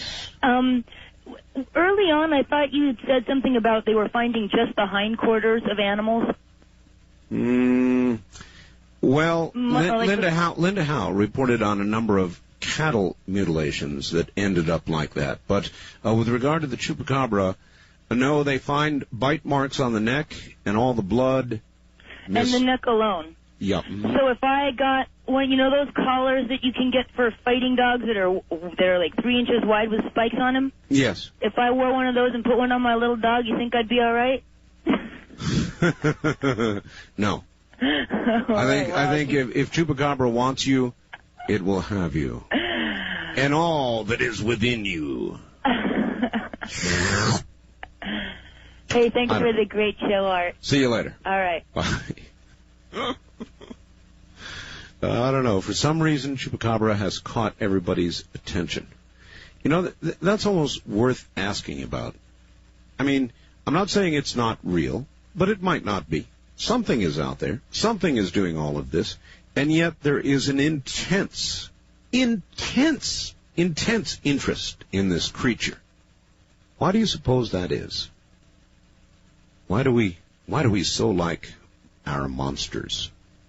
We like monsters. It comes from our childhood. Days when we used to sit around campfire telling each other jokes, scaring people like to be scared. They actually like to be scared. Think about it. There's no sun out there now. Barely a moon. Less than half. Not enough light. Nobody would hear you scream. Gives you a little chill, doesn't it? A creature, an ugly, awful, evil-looking creature. And if you download the photograph and take a look at it, you'll see how evil and ugly it is. There's a little part of you that likes being scared, isn't there? When you walk outside, when you pass by those bushes, when you hear a little noise off to the left or right, something that might be preparing to leap out at you. Well, it's not fun then, but it gives you kind of an adrenaline rush, doesn't it? People like to be scared. Wildcard line, you're on the air. Hello. Radio Free America. Hey, hey, hey. Turns out that monster in the White House might be in a little trouble, Art. Well, he might be. Yeah. He's already in trouble if it goes no further than it has gone right now. Well, perceptually, politically, right. He's in trouble. Well, the jury believed a convicted felon over the President of the United States, Art. That's really a kind of a misnomer. You might conclude they did not believe the President. Right. But really this was a document type trial more than it was a David Hale versus President Clinton trial. That's exactly right. And, You are correct with it. You know, Ken Starr hasn't done the job that I would like to see him do, but I would think he's going to be a bird dog and the First Lady. Well, I've thought all along that's where this is going to go. I know that. But you know what the key is, Art? You're going to go, oh, Chuck. But Jim Leach. Let me do it now. Oh, Chuck. Jim Leach is in charge of the 10th MENA investigation. Mm-hmm. And that's where the real meat of this story is. And you know it. And the Wall Street Journal knows it. And let me tell you something. That son of a gun needs to do his job. Because have you seen this new one? What is it? Obstruction of Justice, the MENA connection. Have you seen this video that's out? No, not yet. Well, you need to catch this thing, pal. It is the creepiest thing that I've ever seen. But anyway, let me change the subject on Buchanan. Sure. You know, I don't like being called a member of the far right. And by the way, Pat received second to Bill Clinton more Democratic votes than anyone else. And the bottom line is that both parties don't like. They even called him a liberal, Art, when he was, had a chance to win. Mm-hmm. Because of well, now he was beginning to cozy up to the unions a little bit, and that's where that came from. Right, but so basically you've got two political forces that rallied around the Buchanan camp. So it's not just the right-wing extremists that, I thought, by the way, that Buchanan did just the right thing with regard to Washington. I can't believe they would say that to Buchanan. You will do the following. You will, without qualification, endorse Bob Dole. I'd have said the same thing to him. Art, I can't, I've invested a lot of money with Pat. I'm going to do what he says, but I'm going to wait to hear what he has to say. And if he doesn't support Dole, I'm not going to support Dole. All right. Thanks, Chuck. Chuck. See, I didn't want to disappoint you. I happen to agree with what Pat Buchanan just did, and I would have done the same thing. Now, I was not particularly a Buchanan supporter during the primaries, and I thought that some allegations with regard to Pat were on the money. Some he helped the press with. I mean, the press that was already having a field day. He made it all the easier for them. But I think this move by the Dole campaign, and it is the Dole campaign, you know damn well that you had to go on high to get that kind of order with regard to what Mr. Buchanan would have to do if he wanted to participate up in Washington. That was wrong. Absolutely wrong. I'm really fed up at the moment with politics. I'm fed up. I'm upset with it. I don't like the race coming up. I don't much like the candidate. No, wait a minute. Let me correct that. I don't like the candidates. And I don't know when I'm going to get energized, or even if I am going to this year. And I have been every year. I'm a political animal, I'll tell you, but I feel disconnected, disenfranchised, period. Maybe that will change. First time caller line, you're on the air. Hi. Hi, is this Art? Yes. Hey, Art. Listen, I'm fed up with politics too. I am totally disgusted with the way that the Republican Party has disintegrated within itself. I know. We have totally annihilated our own beliefs and our values and the way that we should be coming off on the American public. What happened to values? What happened to American ethics? We should be supporting ourselves. We should be behind each other. We should be behind American dignity. All right. Where are you calling from, sir? I'm from St. Louis, Missouri. St. Louis. All right. You're a little hard to hear. You're way down in the mud there. Well, that's a good question. What has happened to America and to our values, and a lot of things have happened, haven't they? We now have a president who is able to politically co-opt just about every issue that Bob Dole might bring up. And about the only way that I think Mr. Clinton is going to lose the election is if he does it to himself. Do you understand what I mean? He's got to lose the election. The election is his to lose. Even with Whitewater, they will keep it at bay at least until the election. I guarantee. I guarantee. And barring a miracle, Mr. Clinton's going to be reelected. Simple as that. That's what I believe. I wish I didn't believe it, but I do. And so I guess that's one of the reasons, aside from yesterday's news, that I am just sort of disenchanted with politics altogether. Not excited yet this year. Maybe I will be. Maybe I will be. Maybe something will come along and make it exciting. But it's not there now.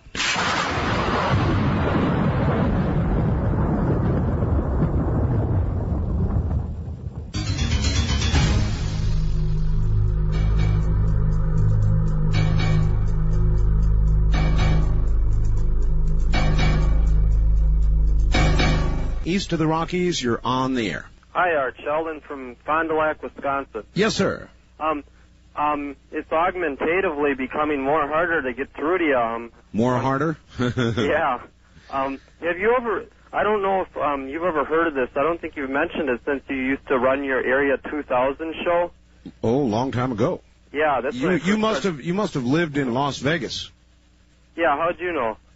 Well, because Area 2000 aired only from the Las Vegas affiliate. Yeah, that's where I listened to it. I lived in Las Vegas for a while. Anyway, have you ever heard of this show called UFOs Tonight with Don Ecker? Yes, I have. Okay, is that a pretty good radio show to listen to? That I don't know. I've heard of the show. I've never heard it. Do you know how to pick it up?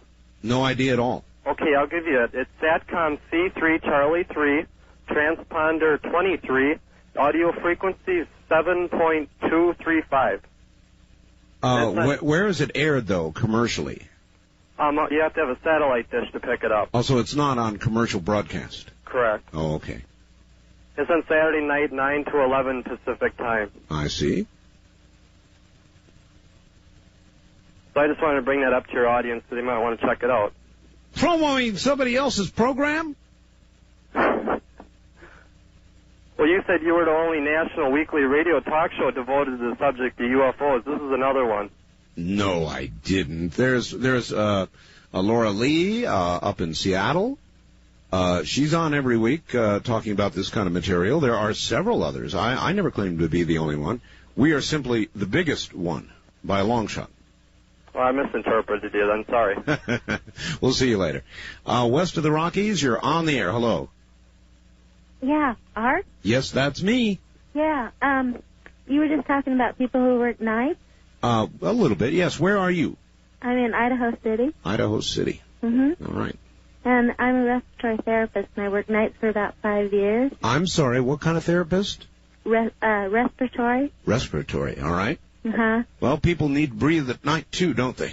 Yeah, but it screwed up my endocrine system. Uh-oh. And ever since I worked for about 5 or 6 years, and ever since I've had to go on, like, antidepressants during the day and sleeping pills at night, because I can't sleep at night. Wait a minute now. Wait a minute. Do you still work at night? No. No? No, I quit. Well, then, is it reasonable to ask you what you're doing awake now? Well, I still have trouble sleeping at night. Even with sleeping pills? Mm-hmm. Yikes. Yeah. So, well, I guess it's an so it's not for everybody. No, I understand. Believe me, I do. Thank you. It's an ill wind that doesn't blow some.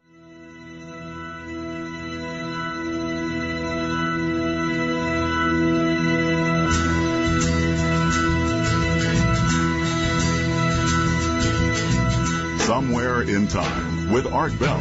continues, courtesy of Premier Networks. Radio in the nighttime. This wonderful nighttime of ours, subject of yet another fax from one of you night people out there. By the way, is the shuttle on schedule? You might keep me informed by fax. My fax number here is area code 702-727-8499. I should like to know.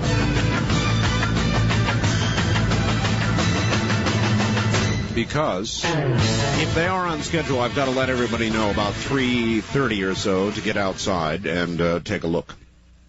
It is, if they are on schedule, it's going to really be something.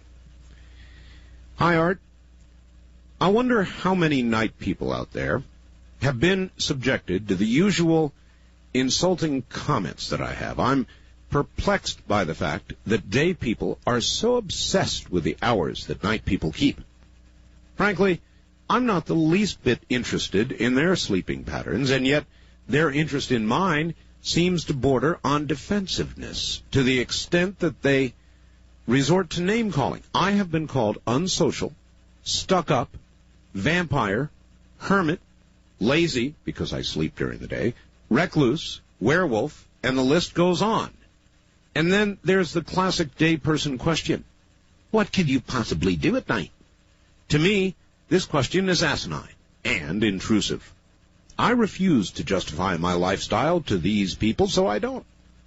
I'm a photographer and writer.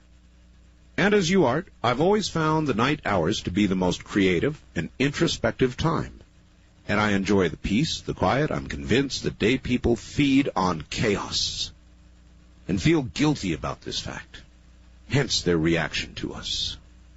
Signed, Lori. Lori, I could not agree more, and I am saving this fax in a very special place for the next time we have this kind of a discussion. It's absolutely true. End of case.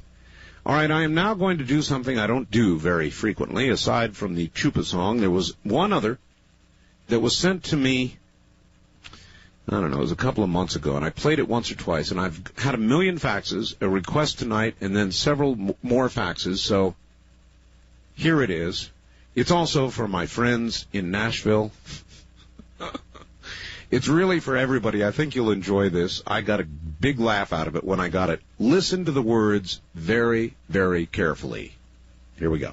Please, Lord, if I'm abducted, don't let it be the Greys. The short little guys with the big black eyes from a galaxy far away. I've heard the horror stories being taken in the dead of night. Laid out on the table like a Christmas turkey, I'm afraid I die from fright. They can paralyze you with their eyes and levitate you out of bed. Pull you right up through the ceiling and start messing with your head. Now if they would just stop at that, I wouldn't mind too much. But I've heard they'll probe you up and down and you won't like where they touch.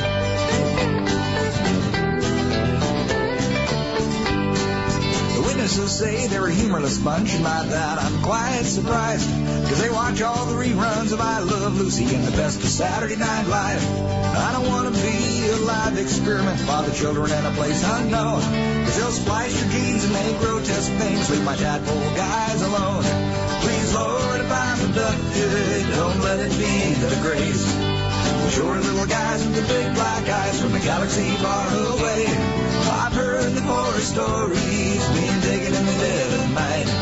Laid out on the table like a Christmas turkey, I'm afraid I'd die from fright. When Eisenhower signed the treaty, he never thought they'd stay. Maybe hang around long enough to mutilate some cattle and they'd be on their way. We built them underground bases and they're feeling right at home. Like that dreamland in Nevada, where the antelope and aliens roam. And Art Bell knows what's going on. They probably give him rides for free. For all we know, he's one of them. That's why he's on radio and not TV. Think about it. East of the Rockies, you're on the air. Good morning. How you doing, Art? I'm doing all right. That's great. I was just wondering if you knew of the what the word Chupacabra means. And goat sucker. Goat sucker. Okay, I hadn't heard that on your show. Just want to let you know I'm calling from El Paso. El Paso, Texas. Yes, down by the border. And you got some free publicity the other day on one of the local FM radio stations. Oh, really? Yeah, they were talking about the Chupacabra. Ah, yes. They were kind of making fun of it, but... of course they were. Yeah, it's a morning show, you know, they're trying to be Howard Stern. And yeah, right. Well, that's fine. When one of them comes up missing, trying to get to the radio station early before the sun comes up, and they find his body bereft of all blood, that'll be the last time they joke. Yeah, sure will. Anyways, love your show, and surprised I got through. I usually get the AT&T lady also, and I know. I hate her. Well, she's not as cute as the MCI girl. Oh, definitely not. Boy, they've got a new commercial with the MCI girl, and she's cuter than ever. Oh, really? If they get her looking any cuter, I'm just not going to be able to handle it. Oh, they probably listen to your show. I want to interview her. I don't know why. Actually, I would like to interview the MCI girl, and I would especially like to interview the AT&T girl who cuts people off. Now, wouldn't you like to have a go at her? I think so, but I'd have to, you know, have some visual aid, I think. All right, thank you. Well, you know, whoever the operator is, whether she's with AT&T or MCI or whatever phone company you've got, you can visualize the one who cuts you off as ugly and mean, like the meanest teacher you ever had. And then when you get through, why, God bless the phone company, right? Right. First time caller line, you're on the air. Hello. Hi, Art. Hello. This must be Fort Wayne, Indiana night or something. I'm calling from Fort Wayne, too. Well, that's fine. When it... It rains and pours, doesn't it? Well, yes. But anyway, you've been off the air for about 12 minutes here. It really makes me mad. I was wondering if you could help me out on... First of all, they say they can't carry your last hour because Indiana being in the dark ages, we don't change times. We dark ages? We keep the same damn time, and hardly anybody else in the United States does that. Well, I think our state and maybe parts of Michigan or something. Well, no, Arizona does it. Okay. But do you know of any, like, powerful AM stations around here? I listen to WGL up here, and I was wondering if you know of any powerful AM stations or something that I could catch that I might be able to catch your last hour. Not offhand, because, you see, as you go east from... I'm in the Pacific time zone. So, what are you, Central? Yeah. Central. Okay, well, that's 2 hours. So it's already after 5 o'clock there, and, you know, they've got morning shows to do, and they're no different than anybody else back there. So that's kind of the way it goes.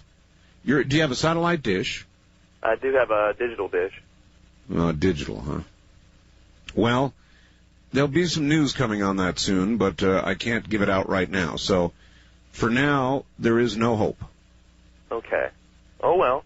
I'll just have to live with the 5 hours. Wait a minute. There is one thing. Do you have a computer? No, but I will be getting one soon. Well, when you do, you can listen to it on real audio on your computer. And I won't miss a minute. That's right. That's wonderful. Thanks a lot, Art. There you go. Take care. There's always a way. Where there is a will, there is a way. And as you know, we are hard at work on shortwave as well, so hang in there. West of the Rockies, you're on the air. Hi, Art. Yes, sir. This is Al from Whitefish, Montana. Hello, Al. And I was wondering, I got 3 questions for you.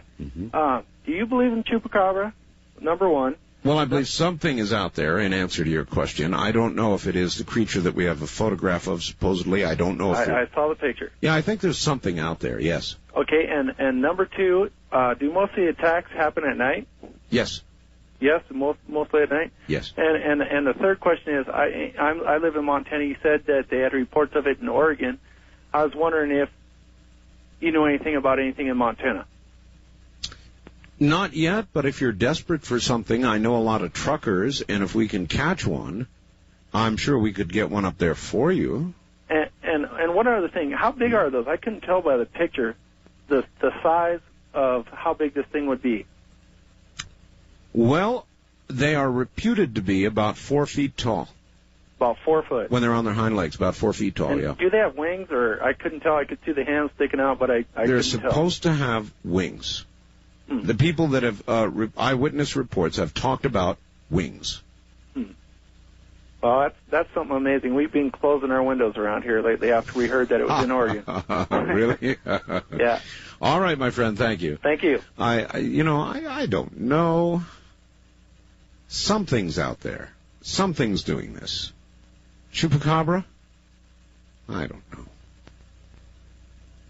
Is the photograph we have real? I don't know. I just get these things, and if they're interesting, I put them up there for you to see. And that is one that we have done that with. Put up there for you to see. What do you think? Hundreds, no, thousands now of animals have been apparently attacked by something that takes their blood. Now, what will do that? I don't know of any animal that does that. Bats, there are vampire bats, but they just lap up. Anyway, I don't want to talk about it. First time, well, you would have been. East of the Rockies, you're on the air. Hello. Hi, Art. First of all, I don't have a radio on, but I hear an echo. Do you hear an echo? Yes, I do. Well, I don't have any radio. My radios are on. Then why are you echoing? I have no idea. But no, I'm not echoing. All right. What do you call it? The homeless man, somehow I believe that man. I have never had those problems, but I somehow believe him. I believed, wait a minute. I believed him until he started taking off on the Catholic Church in a larger way with the bankers and all the rest of it. Then I began to detect a chip on his shoulder, shall we say. Well, he could have very well had resentment if he did go through that kind of treatment. But somebody ought to check that out under, however you would do that, somebody that really isn't homeless. But anyway, you're going to have the truck driver on for the Freeman problem. And I don't understand this Freeman cause. I don't know what their, manifesto is. But I was looking at the paper, and Brandy Schweitzer is Leroy Schweitzer's daughter, and she signed a sworn affidavit concerning the mistreatment of her father by law enforcement. And if you could get a hold of Brandy to kind of balance off the truck drivers. Well, what makes you think he's going to be negative? Huh? Negative? Huh? Yeah, negative. We haven't heard from him yet, so. Yeah, well, if he does, she's in Billings. It's kind of a horrible story. It's in the May 27th spotlight. I know it's not your favorite, but it was a sworn affidavit. All right, well, thank you. Yeah, she's talking about the supposed torture of her father. And while he was in custody, the supposed torture of her father. So, yeah, you know me. I'll interview anybody. So, if there's one thing that I really do try to be, whether I agree with something or not, I try to be fair with regard to the interviews I do. And I will interview people that I radically disagree with. Believe me. West of the Rockies, you're on the air. You're on the air. Art? That's me. Oh, well, okay. I got to turn my radio off then, don't I? Yes, you do. I'm calling in support of that guy that called about the homeless. Yes. I'm calling from the Tri-Cities in Washington. Yes. And I deal with the VFW down here, and I have tried to help people. We try to help them out, but when we run to the end of our financial support, the only person we found around here is the Salvation Army. The churches absolutely refuse to help out.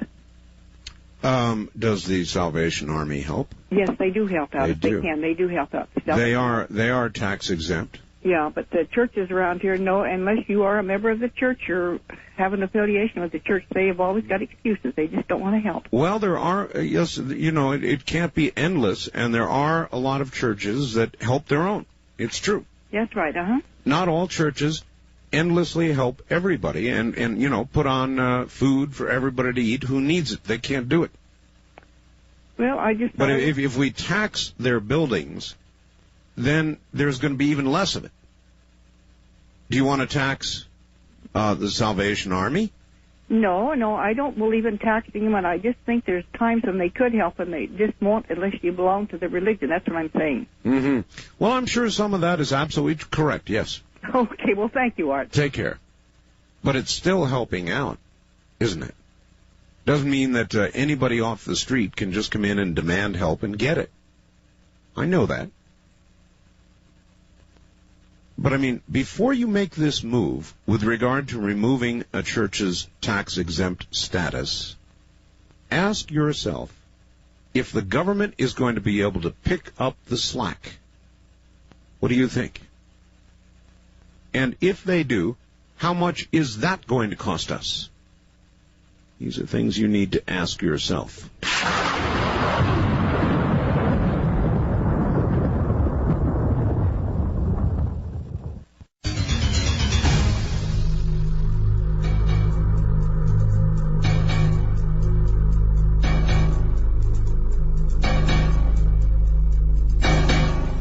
west of the Rockies. You're on the air. Hi. Hi, Art. This is Johnny from Hawaii. Yes, sir. Yeah, I just wanted to call, make a couple comments tonight. All right. I wanted to talk to you about La Chupacabra. Cabra? Yes. Yeah, I'm going to be going down next Monday into Mexico City. And I wanted to talk to some of my relatives out there. Now, I don't know if that's a good idea. I mean, what if one hitched a ride back with you? Now, Hawaii doesn't even have snakes. Right. And I know for doggone sure they don't want chupacabras. Well, I was just going to ask and inquire about them and see if they know any more than the people in the San Diego, Texas area and stuff like that. And I mean, just hearing this makes me want to tell you guys to set up a chupacabra checkpoint. Anyways, I wanted to talk a little bit today, too, about the ruling in Arkansas down there. I really don't think it's going to affect the president that much. He's got a 20-point lead over Dole right now. And I don't know, as far as Hillary, I don't know if they want to have the baby now, now that they're going to be, I think Bill's going to be reelected myself. With or without the baby? With or without the baby, right. And I don't think that's a big deal down there in Washington to them anyways right now. I mean, that would be the last of my worries about a little baby if I was running for the presidency, is trying to get me reelected. Anyways, I did want to tell you, though, that I was going to be going down to Mexico, and I want to talk to some of my relatives out there. And call us back after you get back. Yeah, I sure will. If they let you back to Hawaii. If they let me back, well, I got to come back. So. All right, thank you. I always thought that amazing. I wonder if it is still true that they do not have snakes in Hawaii. Do you know that? The tropical paradise that it is, what I recall hearing over the years, is that there are no snakes in Hawaii, and they don't let them in. They don't want them. Or maybe there are now snakes. I don't know. Wildcard line, you're on the air. Hi, Art. This is Daryl from Portland. Hi, Daryl. Just going to comment. I don't think I could vote for Dole. He's, as much as I respect him because he's a veteran, I have utmost respect for all veterans. Mm-hmm. But you know what would really change my mind on voting for Dole is if he came out and said that they were going to cut off trade with China. I see this country get pushed around by this communist China over there constantly, and Clinton doesn't want to do a darn thing about it. And, if Dole came out and said, I'm going to be tough on China, he might be able to sway my vote a little bit. Well, sir, all right, a very interesting premise, but I actually disagree with you, and for that matter, so does Bob Dole. I've been to China. I've seen communist China, and I really have got to tell you a couple things. One is, much as we might like to lock them out, get tough, even cut off our relationship with China, we can't do that. We can't afford to do it. And I don't think any major country in the world right now can afford to do it. And if you had been to China, you would understand why. It's a tough pill to swallow politically, but I admire Bob Dole for actually going along with Bill Clinton with regard to China, because to do anything else would be insane. This is Premier Networks. That was Art Bell hosting Coast to Coast AM on this Somewhere in Time.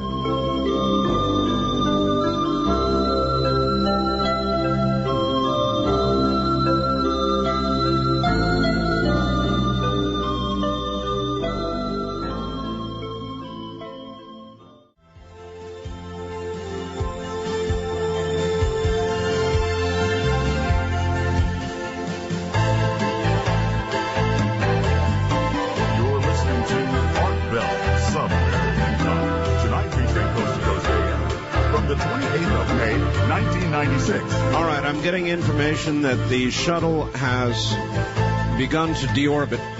Once that process has begun, she is coming down. The shuttle will be on time and will land on runway 33 at the Kennedy Space Center. Landing will occur during what would have been orbit 161 at 4:09 a.m. Visible?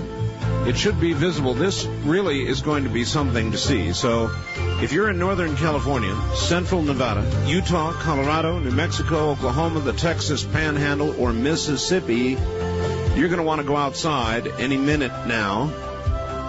Take a transistor with you, and you may get the show of a lifetime. This really is something. I saw one of the other shuttle reentries, and oh man, it was incredible. Absolutely incredible. It began as sort of an orange blur in the western sky, and the blur got bigger and bigger and bigger, and then it began to shoot across the sky. And there was this tremendous trail that it left in the very much pre-dawn time as we have right now. And, of course, at the altitude the shuttle is, while it's in the west particularly, it is reflecting sunlight, and it's the damnedest thing you ever saw. So if you have a little bit of extra time in the next few minutes, you better get outside and watch for the shuttle. And I want some reports, particularly from California. When the people in California begin to see it, you know it's about time. So, how's that? East of the Rockies, you're on the air. Hello. Art. Yes. How you doing, my friend? I'm doing fine. This is, I'm afraid to say, Steve. Uh-huh. In Norman, Oklahoma, listening on WKY, the first radio station west of the Mississippi. Thank you very much. You betcha. I was wanting to comment to our First Lady that if she wished to get pregnant and have another child, it would behoove her to do that while her active duty husband was still in office. That way they could have the child on a military base. Free Yes, charge. I understand. I'm really concerned about the slur against the militia movement. I'm a historian by nature and thought, and I have studied the Confederate Constitution and the things which it offered up toward, the political spectrum debate. And the states' rights, free determinism, the intense limitations it placed upon elected officials, I think really, despite the Confederacy's obvious, racial discrimination and other bad points, it may have been a better choice for us. And the militia movement, I think, in some circumstances and instances, tends to be reliving some of those points.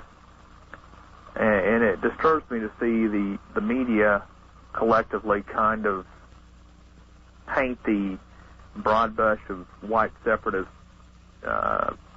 supremacist, Christian identity, what have you, brush on the whole militia movement. Well, I think it's further delineated by the fact that the militia movement is distancing itself from the Justice Township people. Well, it seems to be now, but it certainly was not in the beginning. I appreciate your comments, and to some degree, you're correct. And I am glad that the militia movement is waking up, and I think the longer this goes on, the more facts that are known about the Freemen, the less danger there is. So I think the FBI, in a way, is right to have waited and to have allowed the news and the media to catch up with what these Freemen really are, what they're all about. Had it occurred, had the FBI moved quickly, there would not have been an education out there. And there would have been a lot of militia movements that would have, sort of as a reactionary thing, responded and gone to the rescue of the Freemen, and there would have been real trouble. So time is on the side of peace, in my opinion. On my shuttle reporting line, you're on the air. Hi, Art. How are you? Okay. I am in downtown Denver on my roof. Yes, sir? And it's way too cloudy and foggy to see anything. Ah, I'm sorry to hear that. But about the Bigfoot. Well, don't fall off your roof. The proper way to pluralize Bigfoot is big feet. It would be big feet. Yes, but I don't think that. As opposed to big footsies. Yeah. Okay. But Bigfoot is kind of a layman's term for the creature. It is. And Yeti, I think, is more of a proper name for it. And the way to pluralize Yeti is... Yeti? Yeti. All right, well, thank you very much. Hang in there. You never know. You might see a bright orange glow through the cloud. So we're the reports will come from the west first. I wonder if Hawaii will see it. On my shuttle reporting line, you're on the air. No, that's not a shuttle report, obviously. East of the Rockies, you're on the air. Hi, Art. How are you this morning? Fine. Let me turn my radio down. All right, Didn't good. think I would get through. I am west of New Orleans. Okay. Do you think I'd be able to see it if I go outside? That's a good question. It might be to the north of you too far. You would certainly want to look north. I've got binoculars, a small set of binoculars I could look at. Right. Give it a try and look north. All right, I want to give you some food for thought. Mm-hmm. If Hillary adopts a baby, Yes. I think it will be a minority baby, Oh, a minority baby? a black baby. Well, that would certainly engender yet more sympathy. It would ensure the black vote. Clinton is coming down to New Orleans supposedly this week or next week. Is he? He needs that black vote. New Orleans is about 65% black now. Do you think they would... Well, that's a little much for even me. To imagine they would do that for the vote.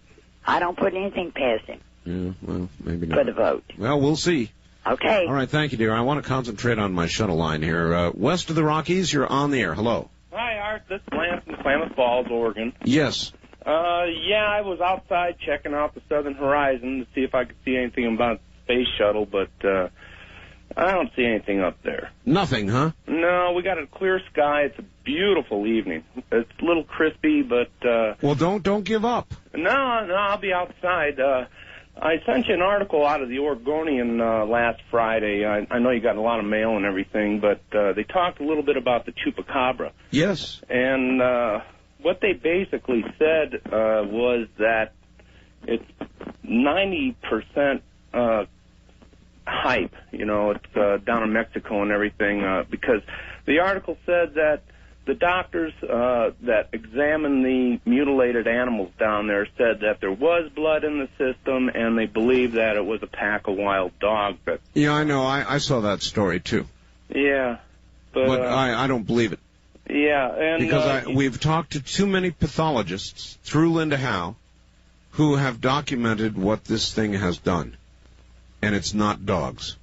Yeah, okay, well, I sent you that article. Plus, also, I believe I heard you mention one time that you were a hang glider. Well, I have done some hang gliding, yes, and broke my arm in the process. Mm-hmm. Oh, it crashed and burned, huh? Crashed and burned, yes. All right, I've got to run. Thank you. I'm holding that line open to see if anybody can see the shuttle coming back.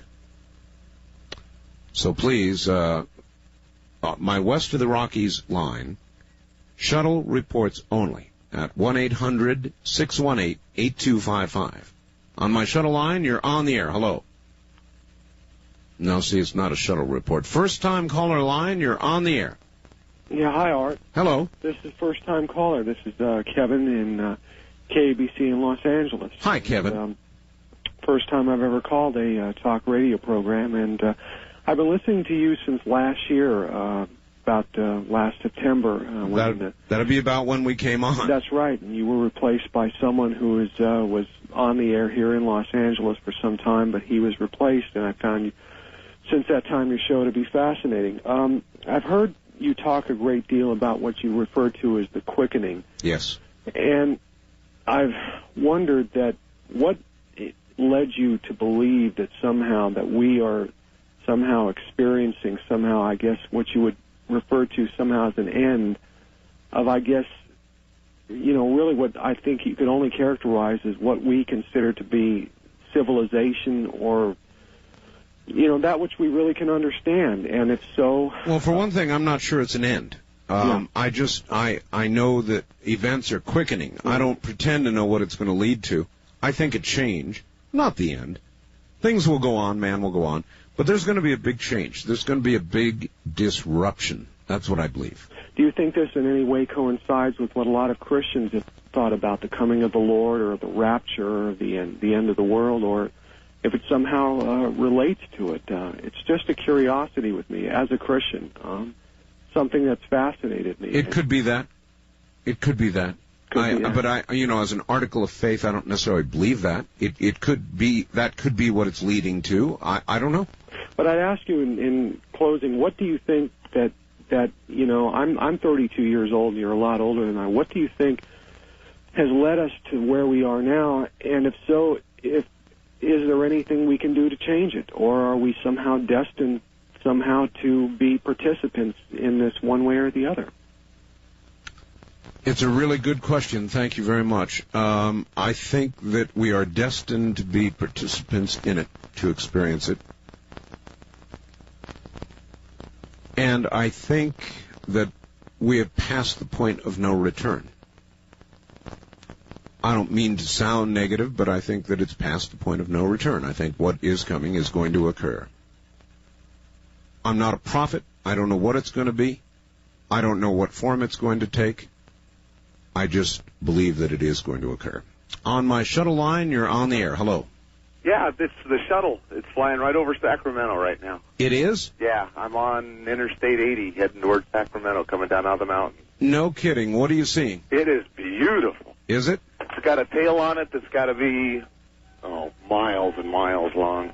It is gorgeous. It's lighting up the whole sky. It's a nice orange color. That's the color it is, all right. And it's leaving like a blue trail. Like a blue trail? Yeah, it's just the way the sun's hitting it causes it to look kind of blue. God, it's not fair. Here I am on the air. Well, I'll wait. Where is it in the sky, roughly, to you? About halfway across, all the way across, or what? It's about halfway up. It's about 10 o'clock in the sky. Right, but I mean, has it gone... It's down by Los Angeles. No, it's way, just about ready to drop behind the mountains. You can't see it now. All right. Thank you.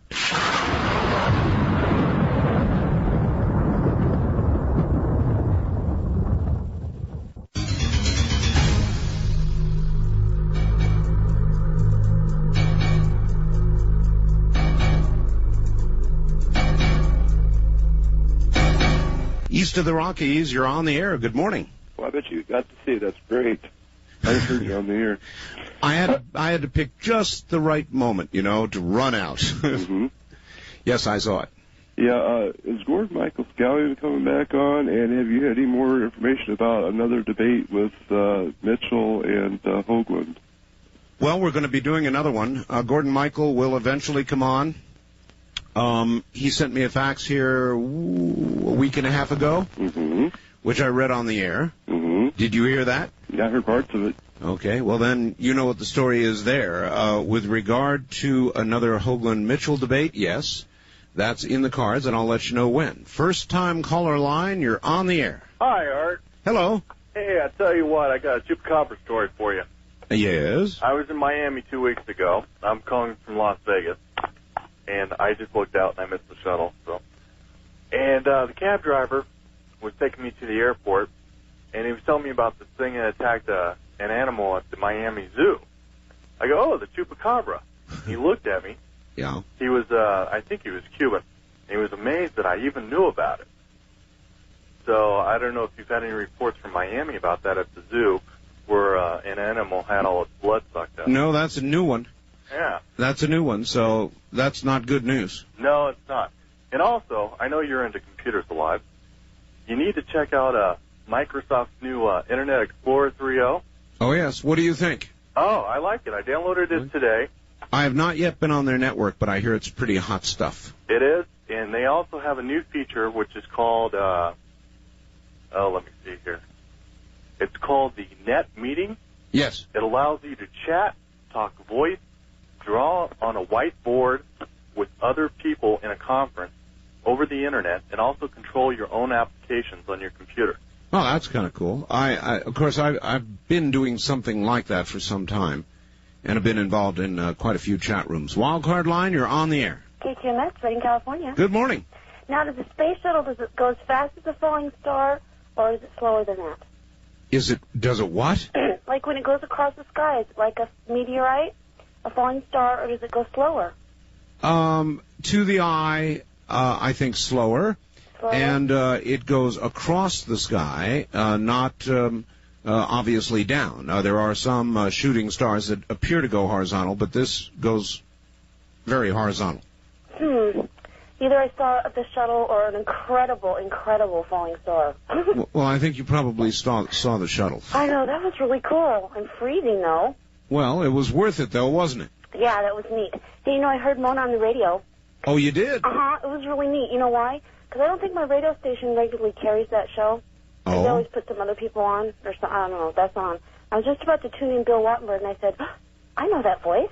Who is that? And so she did really good. I felt like she was really nervous, though. Yeah, she was. Well, when you only do it once every few months, you know, you get very nervous. Yeah. It's not like riding a bike? Well, not really. I mean, even my taking 3 days off threw me a little bit off pace, and it takes me a day or two to get back into the groove. Yeah. So you can imagine what months will do to you. Yeah, I guess so. So do you think Bob Dole's jumping up and down now that over the Whitewater verdict? Privately, secretly. I know he's in his bedroom going, yes! Finally, something. Yeah, I know, sure. That's what I was thinking. I was trying to imagine what he would do. He's so sober. In fact, that's a good question. Thank you. What do you think Bob Dole said in private about the convictions in Little Rock yesterday? What were his private comments? West of the Rockies, would have been on the air. East of the Rockies, you're on the air. Hi. Hi, Mr. Bell. Hello. This is Don in, Cahokia, Illinois. Yes, sir. And I just wanted to call a couple quick items. You might know that the Goddard Amateur Radio Club rebroadcast the shuttle broadcast, and they're currently on 7.185 on 40 meters. Very good. You can also hear them generally on VHF and UHF frequencies as well. Right. And another thing, I've got a good friend who is probably in charge of one of the HARP antenna sites. Oh, really? And he's also a ham.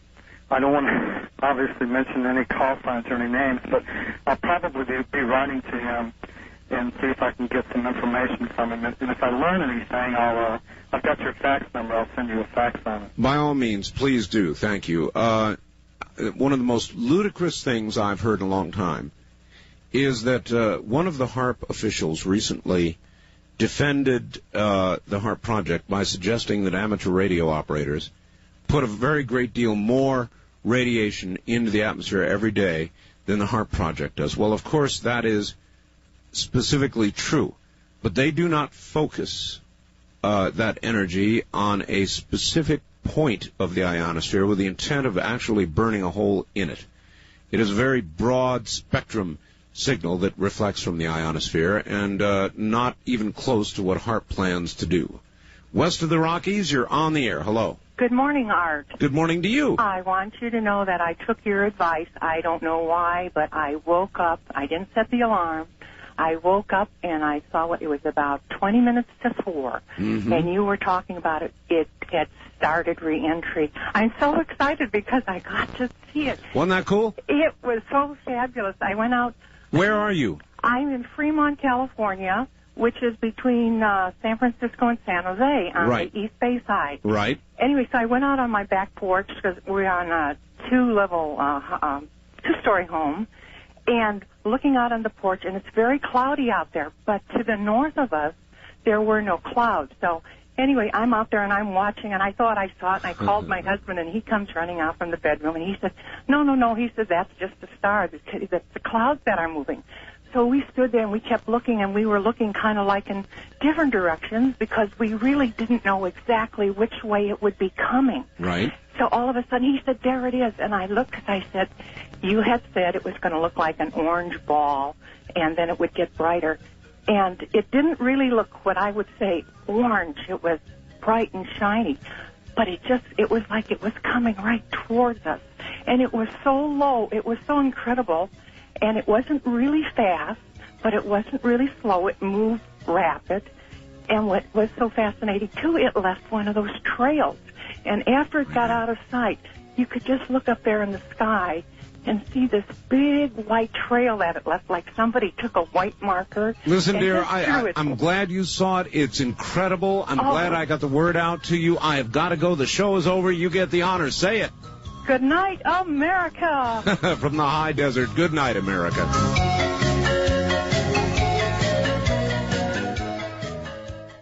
Thank you for tuning in to Archive Obscura. Please like and subscribe.